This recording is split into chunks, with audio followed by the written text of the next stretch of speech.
like, what would it be? Don't tell us that it'll be different. We get that. So what would the number be in Illinois or California or Mississippi or Alabama? What would those numbers be? Well, I can answer that question. Hello, I can answer that. I'm sure neither of them are medical. I can, I don't know if it's you, Akiva, but someone is like pots and pans that are smashing together in the background. It's very annoying. I can answer that question. It actually does not depend what state you're in. It actually depends. Madison, all I can hear is your pots and pans. Yeah, exactly. Thank you. It doesn't depend what state you're in. It depends what city you're in. For example, I'm in California. If I'm living in Beverly Hills or Brentwood or West LA or like a good part of downtown LA, shit, a living wage might be a couple $100,000 a year. On the other hand, if I'm living like 50 or 100 miles east of there, or I'm living in Northern California up by the border of Oregon, a living wage literally might be $60,000 a year. It's really not the state. It's really the city that you're. Well, state taxes have a larger impact than the city taxes. Yeah, and that's probably why Florida and Texas don't have state taxes. Well, but see, Florida and Texas have high property taxes. So if you go to a state that, but they have no state income tax, right? Well, they have no state income, but they have no state income tax, but it's still being taxed in other ways. And by toll road, every express lane have is a to fucking be toll road. taxed. They are getting taxed for driving every day. Can I make one point real quick? Just make 20 seconds and I'll shut up. Steve, I'm going to answer your question. And I need to add upon what I said. I'm for a universal basic income. I'm for giving people That's money. socialism right there. What you talking Listen, about? no, you have to listen. No, let's hear him speak. And since you're for that, how much do you want to give people? Depends upon how much you make. But here's the caveat. Let's say you make nothing. Let's say you're not working, unemployed. You get $40,000 a year from the government for. And hold on. And let's say you're making $50,000 a year, which is basically $25 an hour. How much? So it comes down to it's what does it come down to? It depends on what they make. $30,000. Okay, so let me get. Hold on. Let's recap. You're in favor of a universal basic income. If nothing, the government gives you $40,000. If you make $50,000, the government gives you $30,000. That's what you said, right? Yep. Yes. Please continue. Go ahead. I don't have the exact scale, but generally speaking, with broad strokes, universal basic income across the country. Here's the caveat. So when you live, or maybe not universal income, maybe it's universal housing, living, housing expenses. So if you're living in government subsidized housing, remember I said that department goes away. So now we're going to sell that government housing to the private sector, and then that person, John Doe, who gets that money, we're going to pay him $1,500 a month to live for that apartment. Or he can take it out of his universal basic income. And that money goes, that he's responsible for paying his rent. My point is, give money directly to the people so then they can manage their own money and they can manage their own bills, and the federal government doesn't have to do it for you. Get an income tax, Milton Friedman. I encourage everybody to look it up.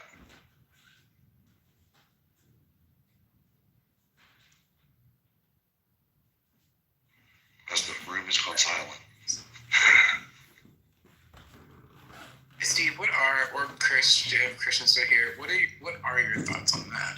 With what he's referring to? I think it is one of the most ridiculous, stupidest ideas I've ever heard. And not his, the idea of universal basic income, UBI. I have always, hello. I have always been against it, and I will never be in favor of UBI. Never. But don't we already do that? No, we don't. The answer is no, we do not.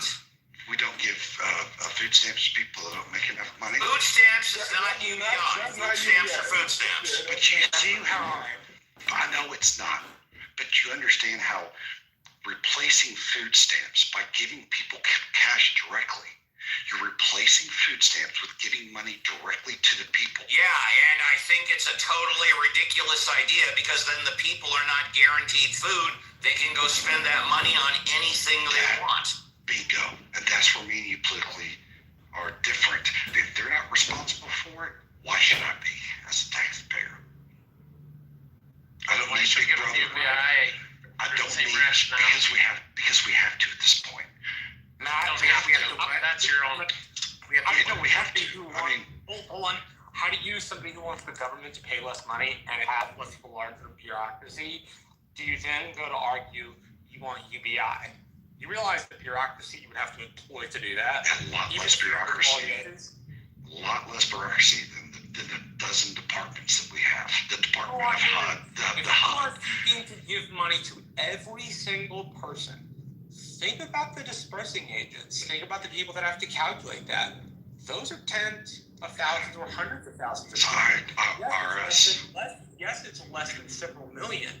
My point is, for somebody who says they want small government, this is a pretty big government move. Not to mention, you have to completely eradicate the federal budget as it exists in order to feed UBI in the first place. Well, we will save a lot more money, trillions, by getting rid of all the federal bureaucracy within HUD, within Department of Commerce, all of that stuff. We don't need it. Like, why can't we let the states take care of it? Hey, Matt, so basically what you're saying, Matt, The stuff you need to initially save is social programs, which means you either have to pass a law to get rid of them or to amend them. You then, the number one expense on the U.S. budget will become the interest in the debt. You can't add UBI in the interest of the debt and expect our debt to go down. No, our federal budget would come down drastically. Let me be clear. Yes, and they would want to give that money back to the people instead of actually paying down the I debt, think what he's which is saying, what Donald like- Trump has recommended the entire time he has been in office. When he was in office the first time, that's what he recommended, and he's recommended that the second time he's been in office. No. Let's not pay down the deficit. Let's not pay down the debt. It's going to screw over your children and my children. Let's go ahead and just give the money back to the people. That makes tons of sense, despite the fact that the largest expense in our inventory will be the interest on our debt. You understand, though, the expense would come probably $7 trillion down to $5 to $4 trillion to run this government if you gave money directly We don't and need cut out the federal bureaucracy. Was that $1 trillion government? All of that. After promising to save us a bunch of money. I agree. And that's the reason I'm not a big fan. Kima, did you want to say something? You were trying to say something too. Oh yeah, sorry, dude. Go ahead, Akima. What were you wanting to say? I appreciate that. But what I was trying to say, I was trying to be clear what Matt is saying. So basically, Matt, you're saying like, if you make $0, you get $40K, right? But Yeah, you don't get nothing else. But you don't get nothing. You don't get SNAP. You don't get no other benefits. Right out to give you $40K, and you do with it what you will. Is that That's what he's saying. Correct. You get X amount of dollars, whether it's 40, 50, or whatever. I kind of get what you're saying. Cause it'll cut out so many diseases. It'll be like this one disbursement. But what the part you're missing though is like, they get like benefit, get like $15,000 a year. So you want to almost quadruple that and add on people who don't get nothing. There are tons of people, like the homeless people, that they don't get nothing. But now you want to give them $40,000 a year. So really think about what you're saying. It's not only that. It's by the way, hello. Firstly, okay, I want to welcome back our fearless. Everybody, go on mute, please. Thank you. I want to welcome back our fearless leader, JB. Thank you very much. I want to make one comment, and then I'm going to turn it over to JB. And that is, you also forgot about if we're just going to give them a check and nothing else, what happens when someone gets sick and they have to go to the doctor or the ER and they can't afford it? Are they just going to be turned away into the streets and die in the streets? They'll do what they did Or- in the 50s and 60s. That's why they had church hospitals. Which is what? What do they do? That's why they had Methodist hospitals and Baptist hospitals. They took care We're of going to rely on religion. I turn it back to JB. It's good to see you. Praise the Lord. Just wanted to pop in, make sure everybody was behaving. What's up, PB? Good to see you. Matt, good to see you, JB. man. I'll let you guys continue the conversation. I'm going to sit down and eat. I'll be back in a few minutes. Maddie, behave yourself. Don't I'll try. God dang it. I'm sorry. Allahu Akbar. That's all I can say to you, man. Allahu Akbar. Who's that? You'll figure it out. Be still. He said Allahu Akbar. But to who? To JB? I was saying to Matt, because Matt was saying basically turn over to religion. So I was just, Okay, I get it. Sorry, I thought you were telling him like God one is of the great. key. I hear that. God If you is took $50 million and gave everybody $40,000, $50 million is $2 trillion. Okay, so then you have another $1 trillion that is our is defense, and the other $2 I think $2.5 trillion is Social Security, Medicaid. Now I'm nearly. You want to raise our defense spending $2 trillion a year? It's a $1 trillion. No, it's a $1 trillion. Not cut. This $1 trillion is federal government. $2 trillion goes back to the 50 million low-income earners, and then you have so $1 trillion just at interest, $1 trillion to the defense, and then you have $2 trillion to the people. That's $4 trillion, and then let's call it another $1.5 trillion, $2 trillion, whatever. So you're $6 trillion. hey, man, you just said This year- numbers, man. You just said numbers, bro.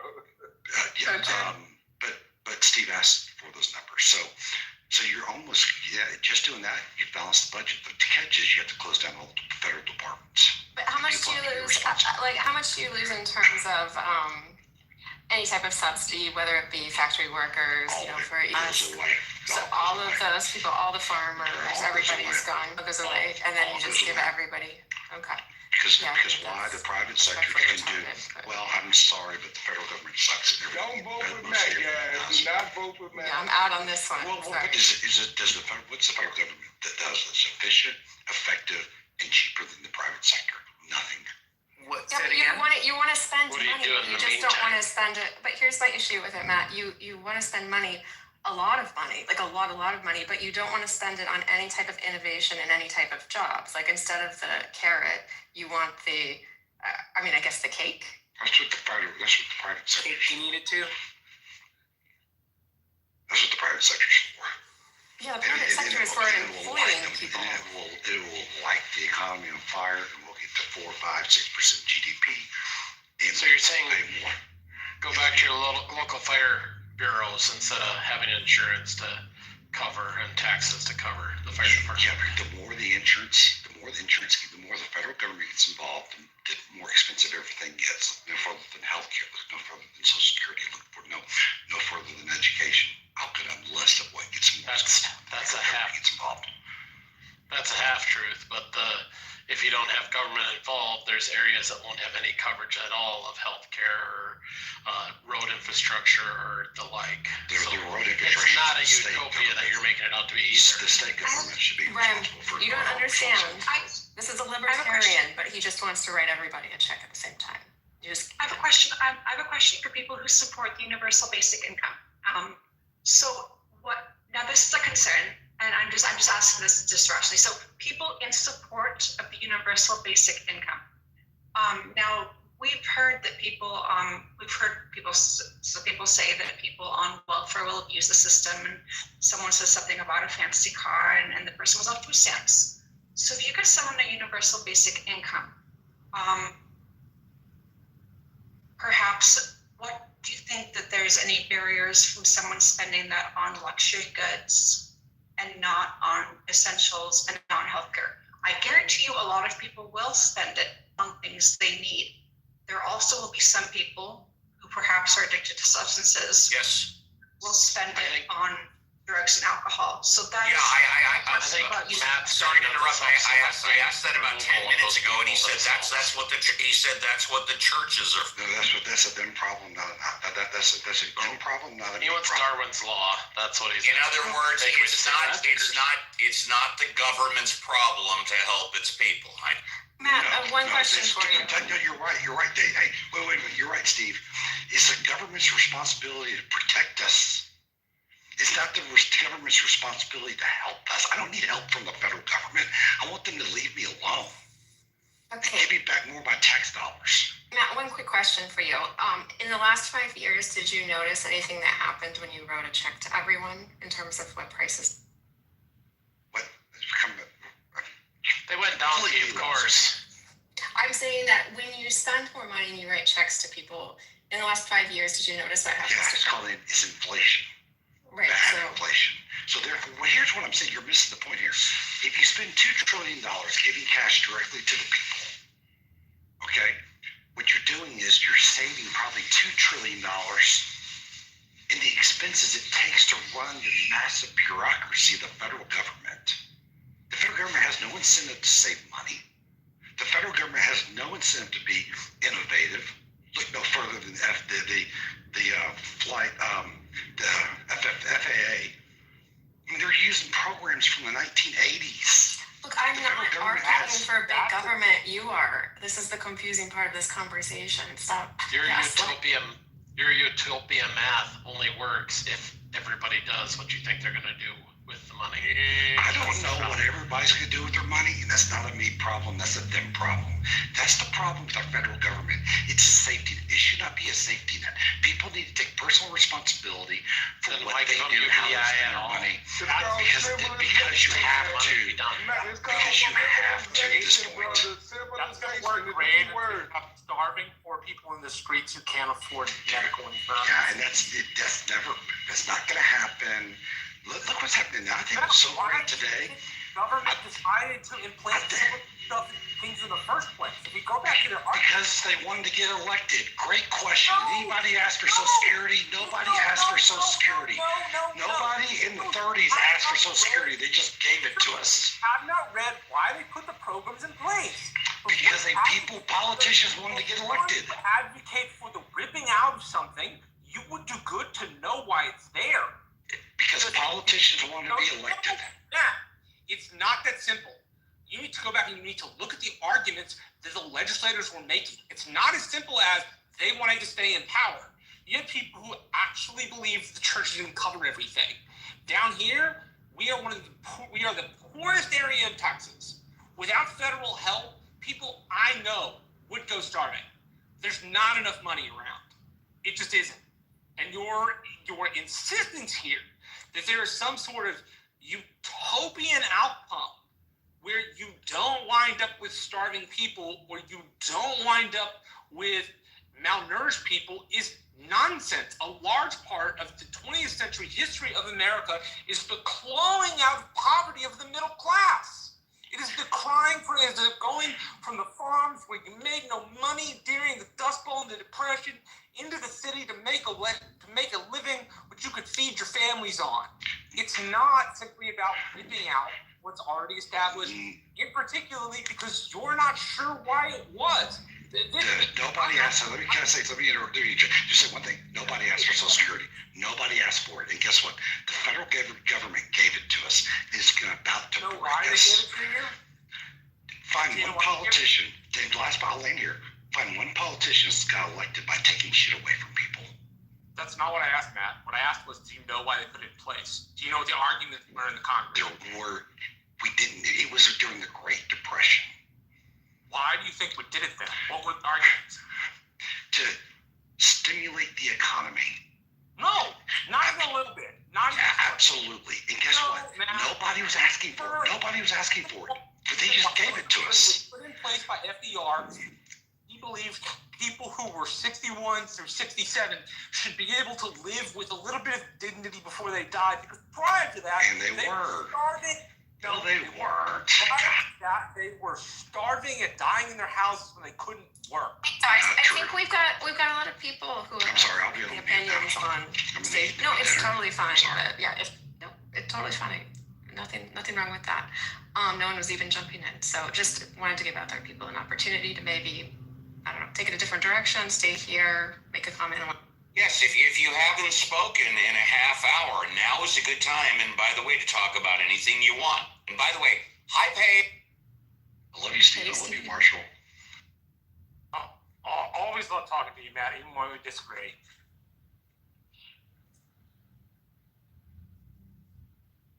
All right. Well, nobody new wants to speak and nobody wants to come up. I guess it's back to UBI. Do you agree that we have UBI today in the form of food stamps and government? You already asked me that, and I already told you no. Okay. Well, that's money going to us. No, food stamps are not money. No. Yeah, the government writes lots of checks and a lot of different people and entities get it, but that doesn't mean that it's the same philosophy of UBI. They're for specific reasons. You're asking for a blanket reason. There's a very big distinction. Well, one thing also to add to what Marshall was saying is prior to these benefits, you had people out on the streets, mothers and children starving and begging. So, and you also had, so that's why do we want to go back to that where we're seeing families in the streets starving and begging, the Victorian era. Also, the other thing with the universal basic income that I question is, it kind of goes back to that era too, is there would be fathers who would work in the city, but then they would drink their earnings away and not give to their families. So by just giving people a bunch of money, a lot of people will use it well. There will be some people who will spend it on substances and nice cars and not their family. How do we prevent that? Yeah, and you don't have to go back to the Victorian era with all due respect. You just go back to the Depression, and coming out of the Depression, there was 25% documented unemployment. 1 in every 4 people were not working. Well, and does this actually raise the quality of life for anyone? And they've done a lot of pilot studies. There's mixed information out there. I don't have the sources on hand. The last few I looked at were saying that with this program, actually people got poorer who were already poor. And so, in the little pilots they ran. And so it's just one of those things that, okay, are we even doing anything? Or are we truly just sacrificing any type of hope for innovation to just get people on the dole? The LBJ had the war on poverty, was it? How's that worked out for us? It just doesn't. Here's my point about it. The Great Depression was extended by government intervention. If the government just would have left us alone, it was coming out of the Great Depression. Yeah. What do you base that on? What do you base that on? I'll pull the data right now. Fine. Thank you. You're welcome, Steve. Hold on. I mean, I guess we got to figure out what you mean by the poor in general, and what you think is normal, and what you want to see. What level of poverty would you like to see in this country? People aren't poor in this country. That's my point, and people are gonna hate me. Okay, but you want to give them money. We have to at this point. I mean, you have to. Why? If I'm If they're not poor, why would you change the status quo? It's a very simple question. Not if you're running for office. Why would you? If I was God for the day, okay, there's 2 different ways I go about debating. Okay. If I was God for the day, president for the day, they had to do, I would shut down every department, give everybody probably $40,000 and say, once this $40,000, you're on your own. But every department shut down except the Department of Treasury. That's what I would do. Now here's the compromise. Here's the deal. Let me finish. I said there's 2 things. So that's the way I would do it if I was God for the day. I'm just going to go back to the So since I'm not God for the day, I'm going to go back. I said, here's the compromise. If I had to compromise and I was the president or a politician, I would say, here's the deal. Let's go ahead and, because no one wants to shut down all these departments, how about if we give people directly cash, can we shut down these departments? Is that a compromise? I think I can make a good argument for that. So those are the 2 ways I would approach this debate. Okay, so no one is poor in your opinion. No, not in this country. No. In this country. Nobody's starving. Nobody's hungry. Nope. So So what are you trying to fix? Nothing. Because it's So not the why federal are you government's changing something? responsibilities. Because it's not the federal government's responsibility to fix anything in this country. It's to get out of our way and let the state and local governments come in and intervene when needed. But And you're if the state and local taking governments positive aren't action. You're doing something. 30 What about federal highways? Is it the government's responsibility to take care of that? Give it back to the state. Give it to the states. Let them. All right. What about federal land? Is it the government's responsibility? Sell it all. Don't need it. Why is the federal government own land? Sell it all. You know what one of the biggest problems was with building in every part of the country?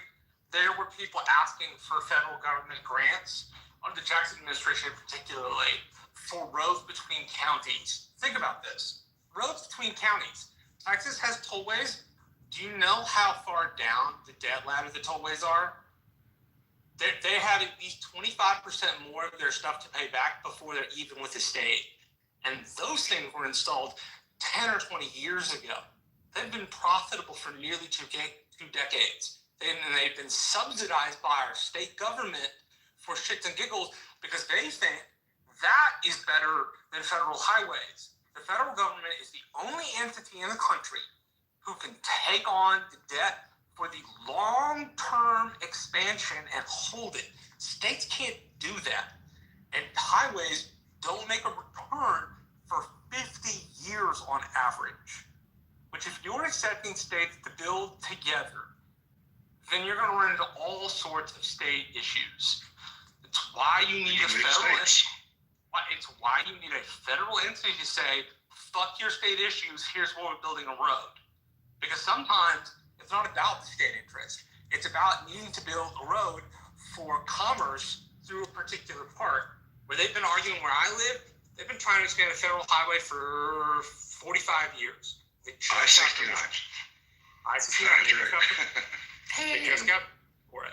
The point being, this is the entity, the only entity that can take on that kind of long-term debt and hold it.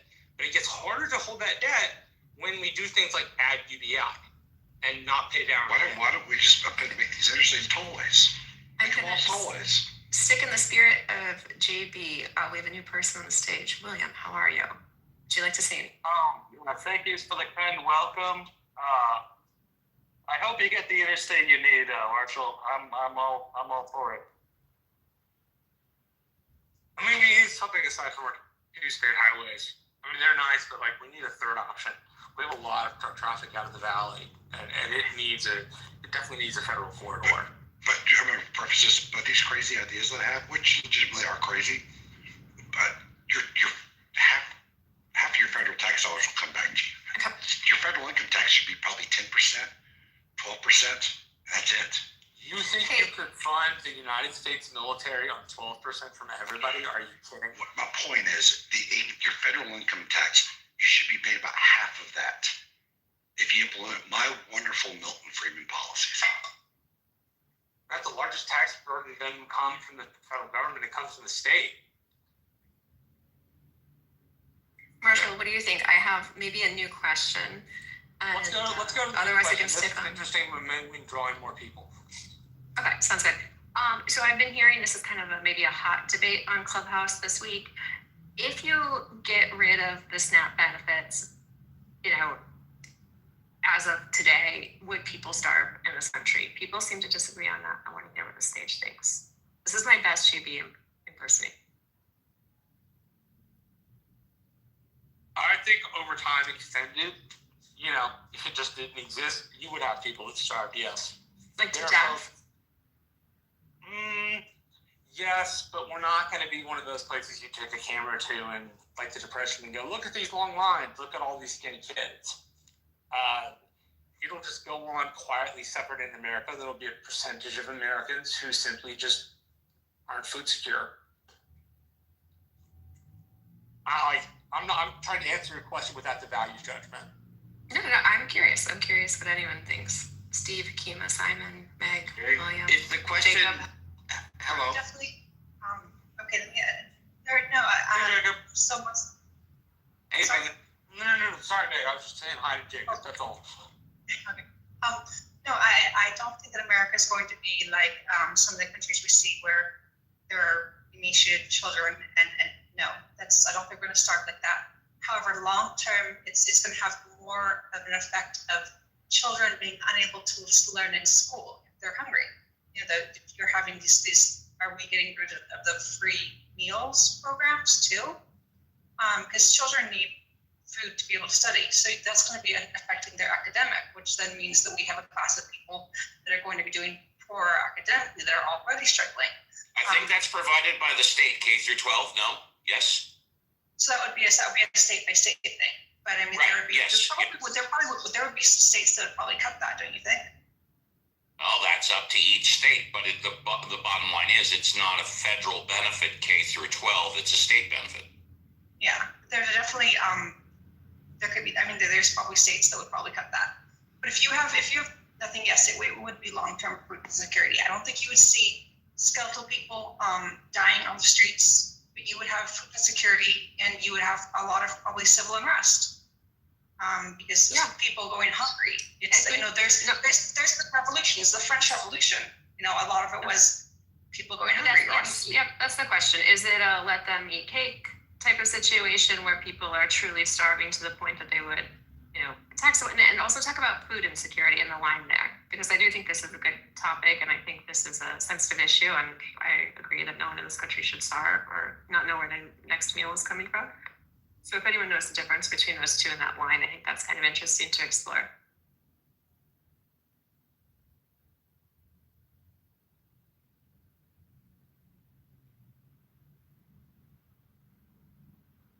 I'll look it up if no one knows.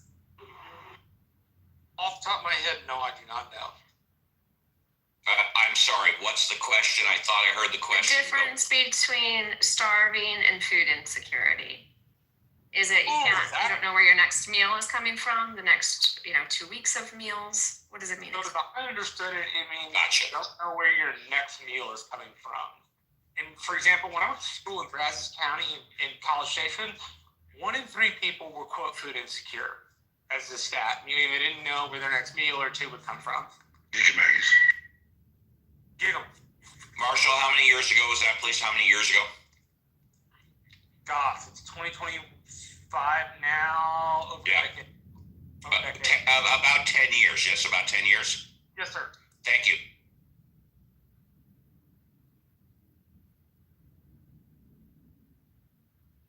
If somebody is starving to death, if anybody is injured and can't get medical treatment, they can show up at their local ER, which is paid for by the county, not the Fed. And they might have to wait in that waiting room for a long time. But if you are indeed starving to death, yes, I'm sorry? Okay. If you are indeed starving to death, you're going to go to your local county ER, and you're going to get taken care of, and then it's going to be paid for by the state. Hey, I got a question for if it's okay. Can you? Yes, we can hear you, sir. Yes, we can hear you. What I got a question on is like we saw all the bailouts. In fact, if I may, I'm glad you came in because I need a hug. We all do, bro. We all need one. I think from listening, I've been listening for the past hour or so, and I think everybody has their opinions, and we're all Americans, and we all watching this unfold in real time.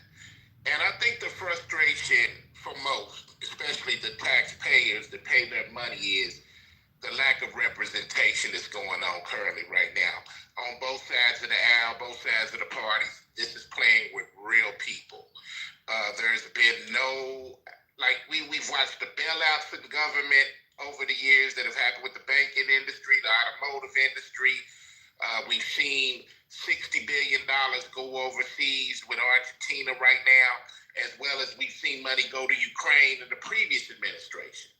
And I think my frustration in all of this is the Americans are going through a political pom-pom football game where we have some rooting for the Democrats, some rooting for the Republican regime, and in the midst of it, neither one of these parties is getting anything done for the American people. We're all getting fucked with no Vaseline, pause. So my thing is, when are we as American people going to recognize the games that they're playing? With these corporations playing games with us, with this Congress playing games with us, with these presidential elects playing games with us that are just puppets on a string initially. When are we going to wake up from this shit? Like, it's to the point where there are people out here right now hungry. And there's some that fraud the system, that is true, but there's some that fraud the system in Congress. We watched Brett Favre fraud the system in his state. We've watched fraud all across the place. When are we going to look at this shit like, is it okay to starve kids because you two parties are playing games with the people? Is it okay to take away jobs from federal employees or people like air traffic controllers and even some of our military staff and different people in the sector? Is it okay to take away their paychecks and their livelihoods, and some of them even going to food banks right now because they're not making any income? Is that shit okay? Are we not human enough to where we have empathy and sympathy for people right now who are basically having their lives swept up under them right now with no fault of their own? Like, discussion gonna be had. Okay, you made your point, and I got one more thing to say. Go ahead. I just feel like we're getting, as I stated before, we got played with the Biden administration, played with this one. The Congress still get their pay. They get to go home to their nice, lavish life, in which case they tripled and sometimes quadrupled their net worth since they've been in Congress. No, I think you've made, that's all. Yeah, go ahead, Paige. Go. Thank you. No, that's interesting, and I hear the frustration and all the complaints and understand. I do think that there is maybe talking past each other on both sides from what I witnessed, where a lot of it is like, you don't care if people starve. And I think, at least what I've seen with some of the shutdown that opened my eyes, is that when you take away the subsidies for some of the ACA for the top earners, the ones that are being extended, is that you see how much we're actually paying for some of this stuff. And it's crazy because, we're all paying for that if you pay taxes. And so I think a lot of it, especially when it's like a 51-year-old couple who retired early, but they have ACA because, they're just single with no kids and they, can have like $137,000 income. That is like not the same as people, starving because SNAP isn't being done. So I think that, we gotta look a lot of this gets a little bit complicated, where more of it is like, what are we actually paying for? And then the answer to that is, well, people are starving. It's like, okay, the $60 million to Argentina, what are we paying for with that? No one asked that question. What are we paying for to Argentina? There's a very simple, Pat. Tonight, Democrats agree to the CR as is, then you get to feed people. Well, see, here's the thing. Both sides, like I said, with Ukraine and Argentina, we didn't, as taxpayers, authorize none of that shit. And it's going out of this country. And we got people starving in this country. Make this shit make sense. All right, Hug. You made your point. Why don't you go on mute for a few minutes? Let a couple of people respond. Believe me, Hug, you've been heard. You made your point. Made it. You got to stop bitching. You got to go to a solve. It's very simple. Democrats just give up. Sign the CR. People eat tonight. It's very, very simple. Now, if you don't want to do that, then the Republicans have to negotiate with them, and they're not. So we're going to let people starve because they're playing games. Oh, no, Steve already asked you to be quiet for a couple minutes. No, fuck you. I'm going to talk what I want to. All right, well, fair enough, Hug. Okay, hold on, everybody. Hug gets a timeout because we gave him plenty of time to speak, to express his opinion, and then when we asked him to go on mute and let other people talk, I think if I heard him correctly, Paige, did he say, fuck that, I'm going to talk when I want? I don't think so. You're gonna get a timeout. And Paige and Marshall, you guys can bring them up whenever you feel is appropriate. Paige, why don't you continue? Okay, well, we would love to have Hug back if everyone else could just, finish, and maybe we could. I agree. I like what he had to say. Yeah. But I think Ulraj spoke. Anyone else have anything to add to the conversation? I just want to say that I got 1,500 signatures to run for Congress. Every person that I got to sign, I said, what's your top priority? The number one priority is housing.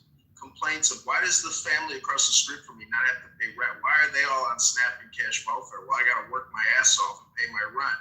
Housing is your biggest expense here. This is typical clown house tomfoolery, where we sit here and talk about a nothing burger. Meanwhile, people can't pay their rent and they're 8 months behind on their mortgage. That's the truth.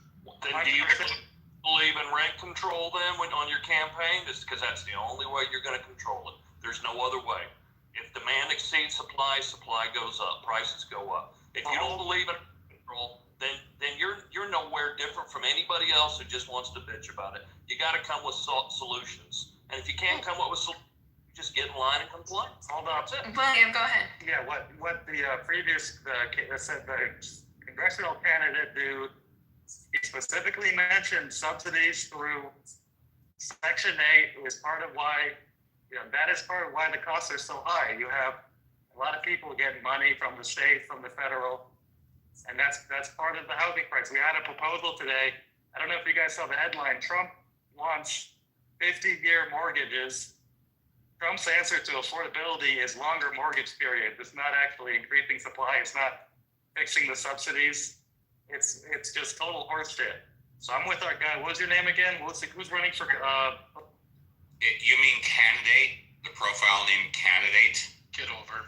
Right. I usually don't like people doing. Oh, you want his real name in the profile? It's John Kitover, and I'm not even looking at. Well, fuck that guy. I don't like that. That guy is a scumbag.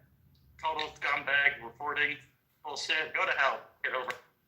Well, that's who just spoke, and you wanted to know his name. Yeah, I need to know who he is so I can block his ass, motherfucker. Okay. All right. I didn't hear that Trump was endorsing a 50-year mortgage. Was that the first time he did that? Was today? Was that the first time today? Recent. I just heard about it today. I looked at. I did not hear that. Buy a house at 40 and then pay it off at 90. Makes perfect sense to me. The problem is people saying people are just starving and there's no help or no food going out isn't totally correct. Yeah, there's some people that are doing without certain foods, but I personally have a struggle when people say, oh, they live in a food desert, they can't get food, food's too expensive. But the same way with our housing and with our food, we need to be responsible with the choices of what we're going to live in and what we're going to eat. If we're trying to live beyond our means, that's where a lot of people are getting into trouble because, oh, the Joneses are doing it, so I want to live at that level too. This is part of the problem as well. I think we need to go back to actually giving food instead of giving them money. Maybe. And the thing I don't like about the SNAP benefits is not that whether I want X amount forever or that to be increased or decreased. I don't like when people cut programs off, without notice. I think it's, everyone should get a little bit notice to organize accordingly. So that part I don't like. The issue I have though is we spend so much time getting mad and like yelling at each other, like, hey, you want people to starve. It's like, and then the other side's like, you want to pay retirees who are, they could be working at working age, $4,000 a month for their health insurance, and I have to pay my own and my employees, whatever. And so, anyway, it's just like, this isn't going to fix anything. This is a continuing resolution. None of this is actual legislation. Something's going to get funded, and all this is going to go back to status quo, and then we'll be here arguing about this next time it shuts down. Yeah, the Democrats have just been mad so far because they don't want a 2-week. They wanted a 1-year renewal. Look at this crew. Hey, JB, welcome back. JB, welcome back. How was dinner there, brah? It was good since I cooked it. Hey, JB, been a while. So long as we have Mickey Mouse Clubhouse, that's all that matters to me. Go on. JB, are you going to hang out for a while there? Yes, sir. I'm back now. Thank you, Steve. Absolutely. And by the way, Marshall and Paige, amazing job. My job was average, but Marshall and Paige were amazing. I'm going to take a break, and now I'm going to go eat dinner, so. Enjoy, manja. You gotta take care. I have a question for the room. I don't know if anybody's brought it up. Probably Marshall or JB has. But how come on every interview for SNAP, every single person, or the vast majority of them, are always single women with children? Simple question, nobody answers. Where's the husbands paying their child support or food bills to help that family? I get very confused. They never seem to be around. Just an opinion. We have a big problem in our state with that, Raj, a huge problem. The fathers are delinquent a lot in family court. Don't get me wrong, they're like, hey, Respectfully, that's another system that's fucked up, is the child support system. Because a lot of women take incredible advantage of that system. Not saying that what old Raj is saying is wrong. I'm just saying some of those dudes are getting shafted. Amen. Praise Jesus. That's fine too, but I don't see them around when these women are saying, I don't have money to feed my kid. See them anywhere. That's my only point. Maybe they should have made a better choice to lay down with Raj. Just my Not opinion. about it, but it's a little late for it. But I agree with that, JB. Bad choices all the way around that we're having to pay for. I don't disagree with it. Well, let me do a room reset, and I'm gonna tell you what I feel about this SNAP debacle. There's unhealthy debates, guys. No SNAP. McDonald's is hiring. Get a fucking jail box. Stop asking for the handouts. That's how I feel. Back to you guys. Or the Democrats can sign the CR and agree to it. I love these people that say, yeah, but some of them have jobs. Okay, get a second job. Get a third job. Thanksgiving's coming. Don't you want turkey on the table for your starving little kids? Or are these? I'm just curious. Wait, let me just get my rant off. Are these the same starving kids here? Are they? Did they use the same picture here that they use in Gaza for starving kids over there? Just curious. Asking for a friend. Or go down your local food bank. Go down your local church. Go to your neighbor. There's people out there that will feed you without a shadow of a doubt. Oh my God! I just realized that sounded so elitist, Paige. No, I would say maybe I'm somewhere in the middle of this debate. Like I just said before you came in, I don't like cutting off programs in the middle. You know, I think people should have plenty of warning.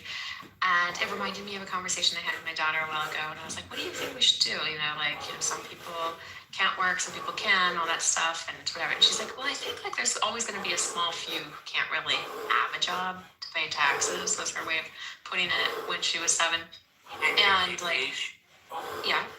You know, I love you like a fat kid loves cake, but here's the deal. There's grift and graft going through all those programs.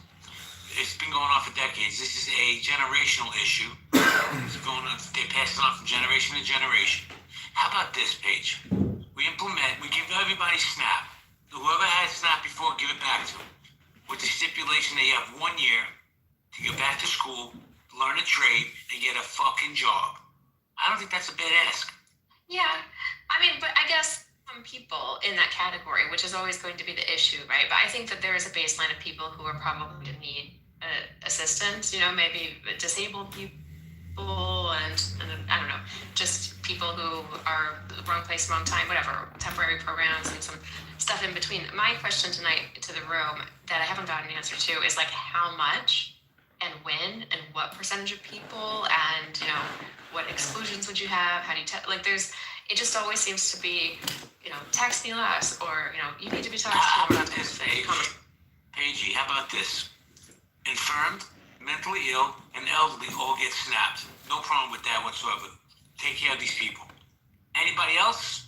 McDonald's is hiring 24 hours a day, 7 days a week, 365. Get a fucking job. Marshall, what about the nuclear option? Is that going to happen? Maybe happen? Not happen? Forget it. I don't think that it will. I would be very surprised if the Senate got rid of the filibuster, something that Trump said. So, in particular, because John Thune, well, he's going along with Trump a lot, he's still somewhat of an institutionalist. an institutionalist on the Republican side think the filibuster is something to be preserved. How do you vote for that? Was it what number makes it change? I have no idea. So it's 60 votes to close debate from the filibuster. So what's often misperceived is people think when they take a vote it's a filibuster. The filibuster is the thing where you go talk. And like on the Senate floor, and you hold it until you can't talk any longer. Well, Marshall, I'm going to do a filibuster right now. I apologize for interrupting. No, go ahead, man. I got to say something to one of these dinglings in the chat. So, hey, dinglings, check this out. I was homeless. I had just come home from incarceration. You know what I did? I got 2 jobs. That's what I did. I didn't get fucking handouts. I didn't do any of that other bullshit. I only went on welfare, SNAP, whatever the fuck it's called, because parole forced me to for 2 months. But then I went and got 2 jobs, got my own place, got a car, and then eventually bought my own business. I'm no smarter than any other dinglings. My drive is just different. Stop with the fucking excuses. You're overqualified for McDonald's? Then go to Starbucks. I don't have to tell you, bro. The only one putting limits on you is you. These governmental handouts have to stop. It's not good for our society. It's not. Hold on, I'm not done ranting. It's not good for society. It's been passed on from generation to generation, and at some point we have to say enough. I am Lewis. Go ahead. Hey JB, how you doing? Thanks for having me. Let's look at it from an economic standpoint. Okay, you know what it takes to run your household. If I took 25% of that away, would it affect your bottom line? For some, yes. For some, no. And that's what's happening. These SNAP benefits, it's not like they're taking them and putting them in the bank. It's not like they're taking them, putting in the shoebox under the bed. It's money coming back into the economy. A lot of people benefit from it. The grocery stores, they're taking the L right now. Who has to pay more? The people who doesn't have SNAP. The Medicaid, part of that cutting SNAP benefits was cutting Medicaid. Now look at how the hospitals are going to fare.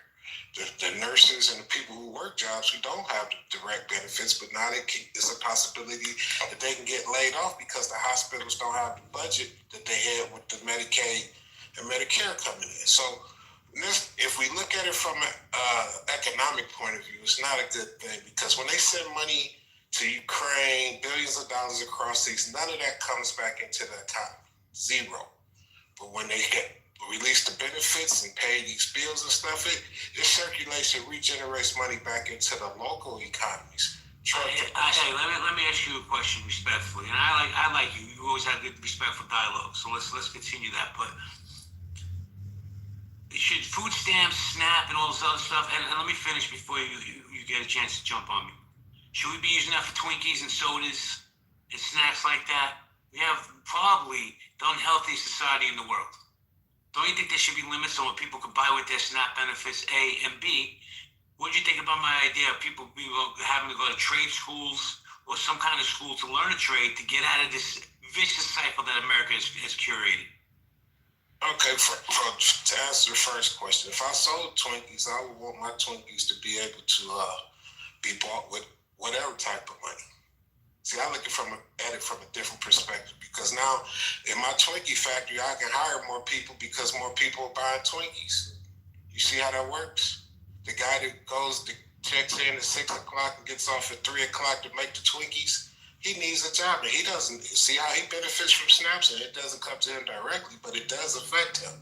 And that's how I look at it. And second of all, I think, yes, the government should take a portion of that money and educate people into the trades, nursing, truck driving, whatever it is that there's a need for. But here's the caveat.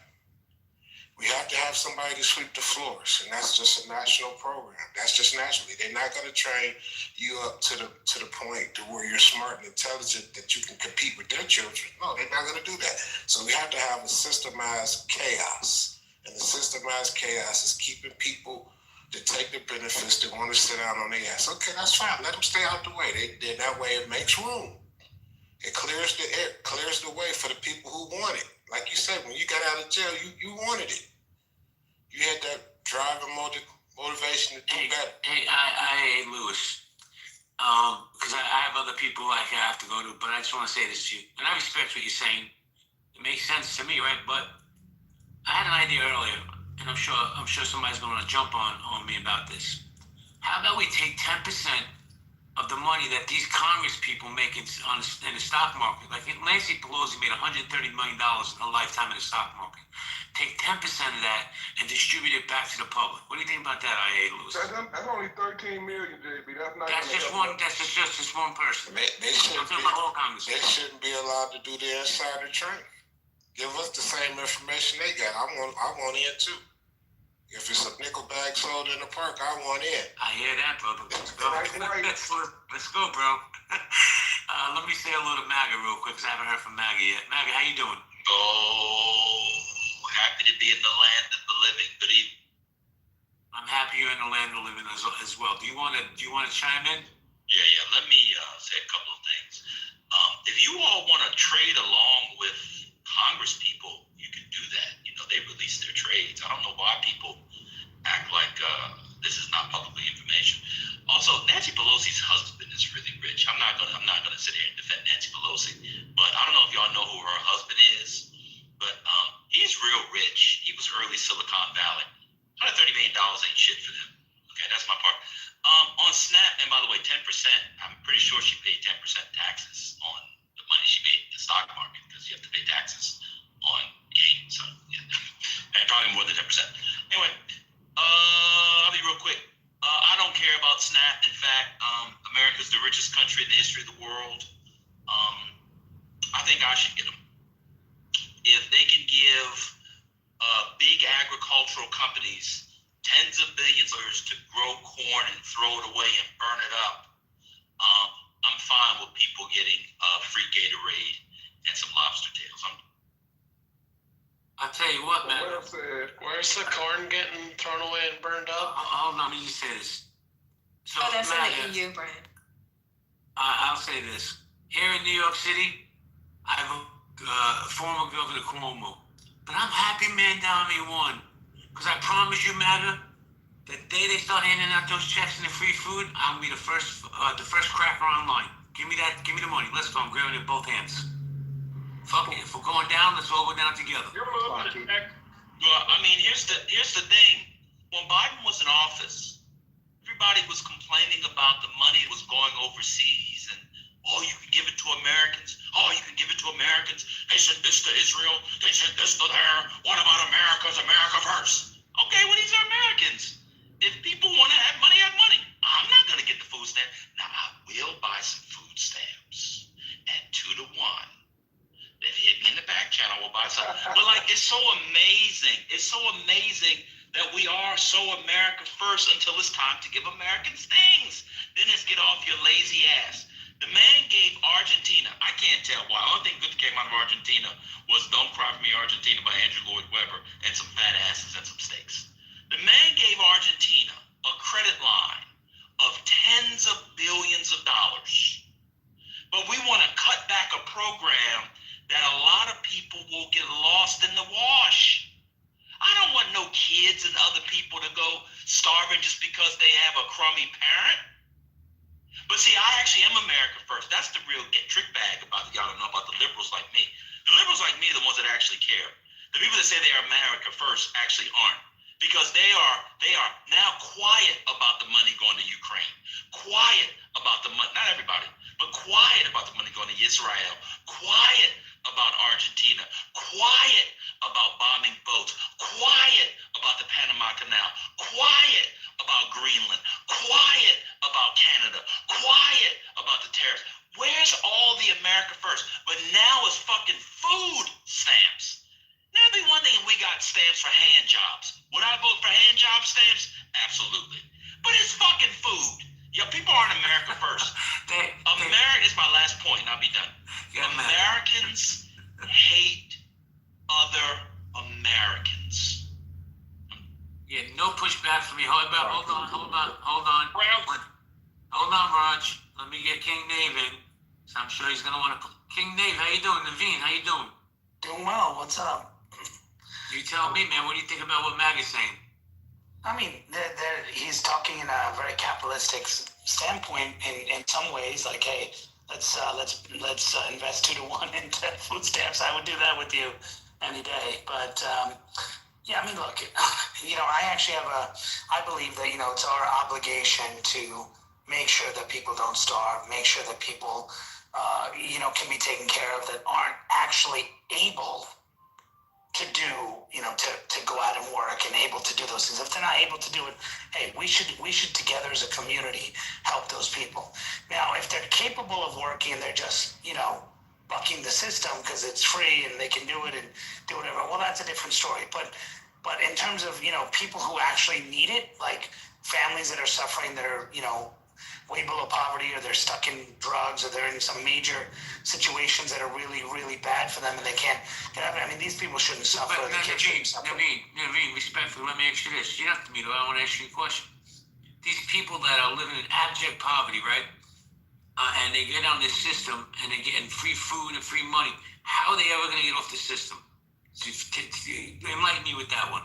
Yeah, and therein lies the problem. I mean, right? So, there's supposed to be incentive programs. I mean, I can tell you and again, I'm going to give you an example that you'll all laugh at right away, but if you take the country of India, right, there's people in many states where they're getting, the states are taking care of them, the central government's taking care of them, and all of that, and they actually give incentives. They say, we will cut your benefits after 1 year if you don't prove to us and you don't try to get a position or you don't have a job in it.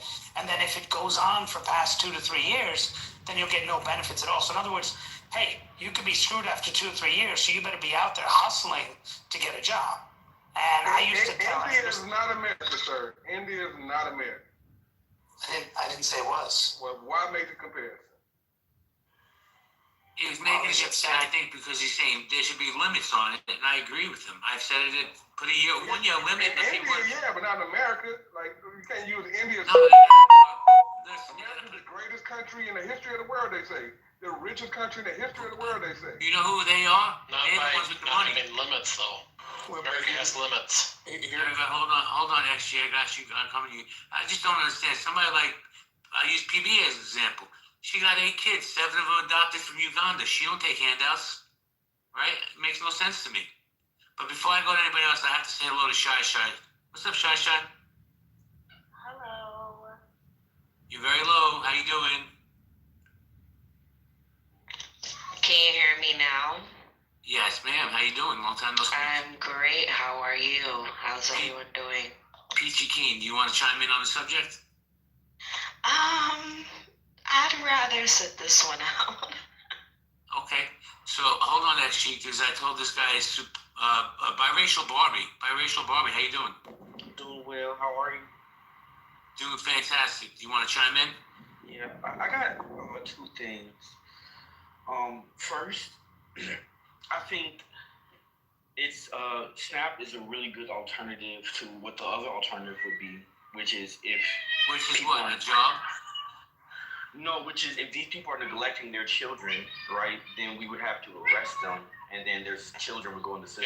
Yeah, CPS is a better option if they're neglected. But all of that would be more expensive than just giving them the food.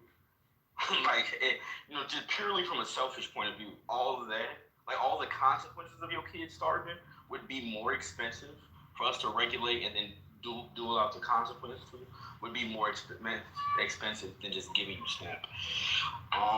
Right? Because, I've been in situations where we do have to, your child is not eating, right? People don't use the SNAP benefits or something like that, right? And you do have to, file all these things. You have to go to all these courses. It's quite an expensive process to remove a child because they're starving. I think the easiest thing to do to deal with a starving child is just give them food. It's the cheapest option available. But also, I think one of the other problems we have in America is, right, and that is it reminds me of the title. If they go and work at McDonald's, they still qualify for SNAP. In which state, does a McDonald's worker not qualify for SNAP? California, they make $20 an hour in California. And I think you would still qualify for SNAP making $20 in California, not gonna lie to you. I don't actually know, but last time I was in America, California was quite expensive. Like a studio apartment, a McDonald's job, $20 an hour would not cover a studio apartment in California. Let alone, let's say you have children, you're definitely not covering nothing. You're definitely on SNAP. But even if we take just a single person, I still think you qualify as being in abject poverty. McDonald's don't pay enough. So I think, there's two. Can I ask you a question real quick? Yeah. Do you feel that the middle class in America is a real thing, or that's just a figment of our imagination? I think it's a figment of our imagination, and I wish we would do more middle class welfare, right?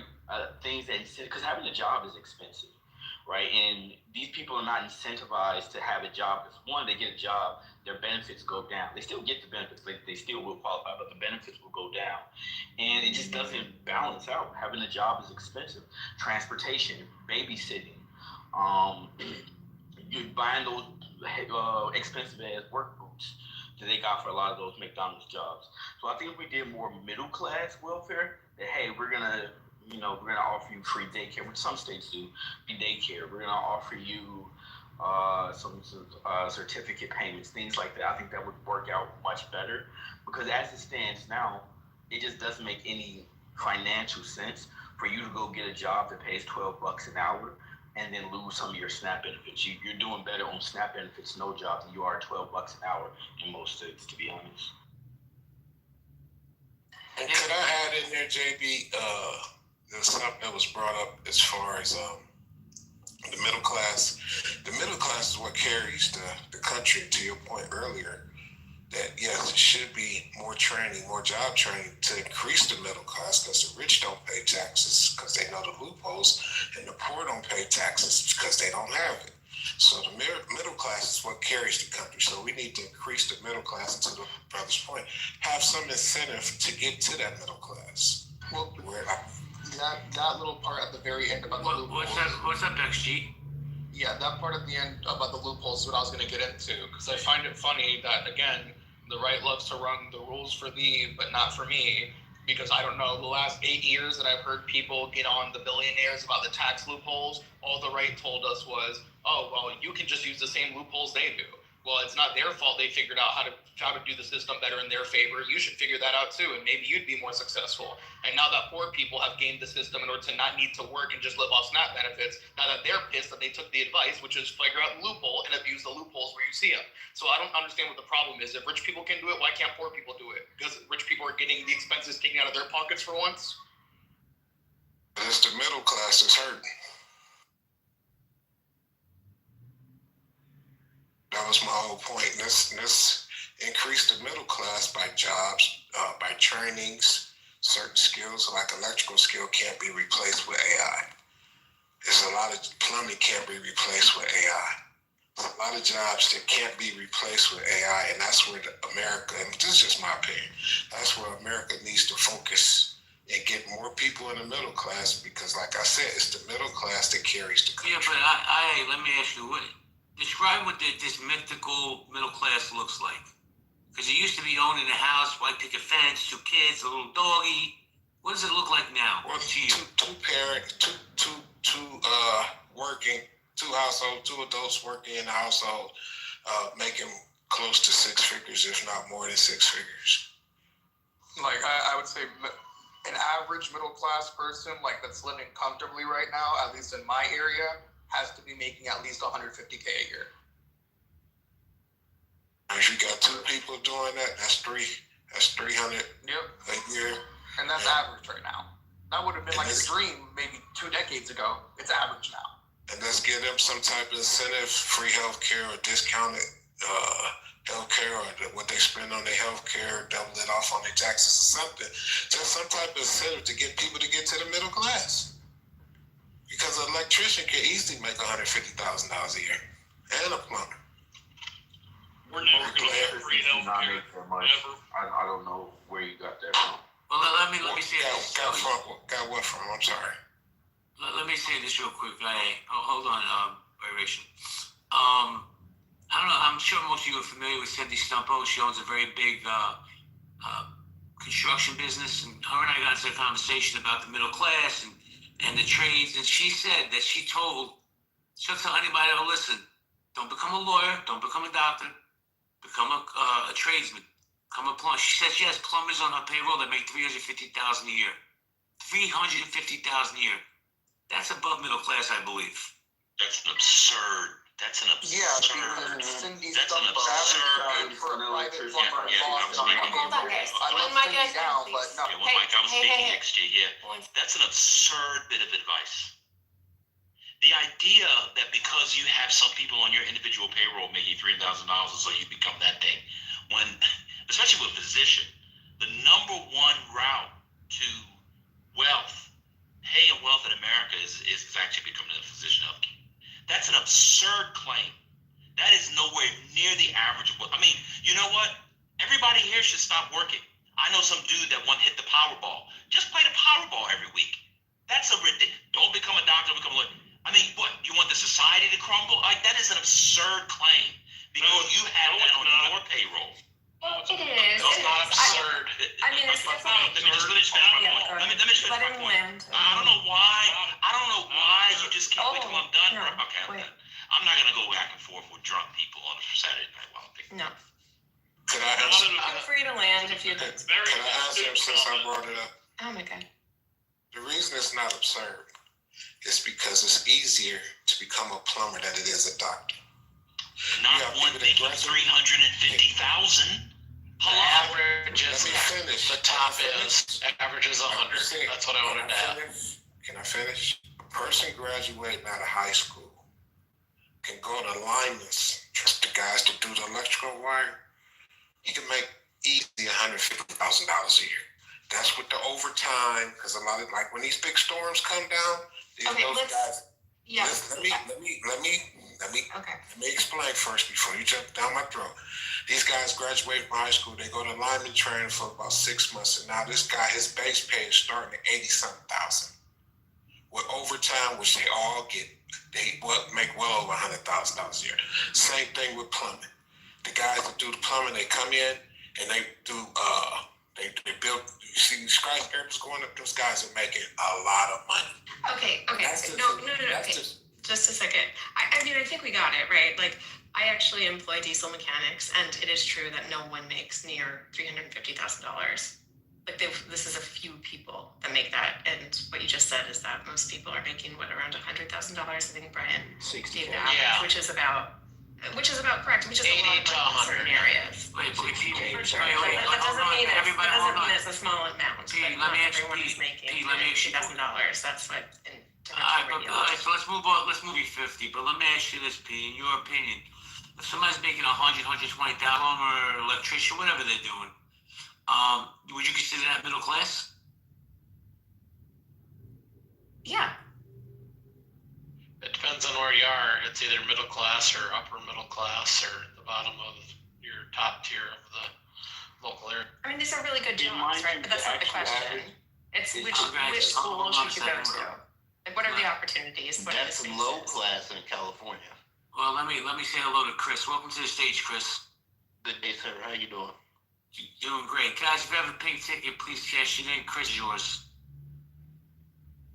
I don't really have much to add right now. I just got in here, so I don't know where the room is at. I can speak to the topic. I don't know.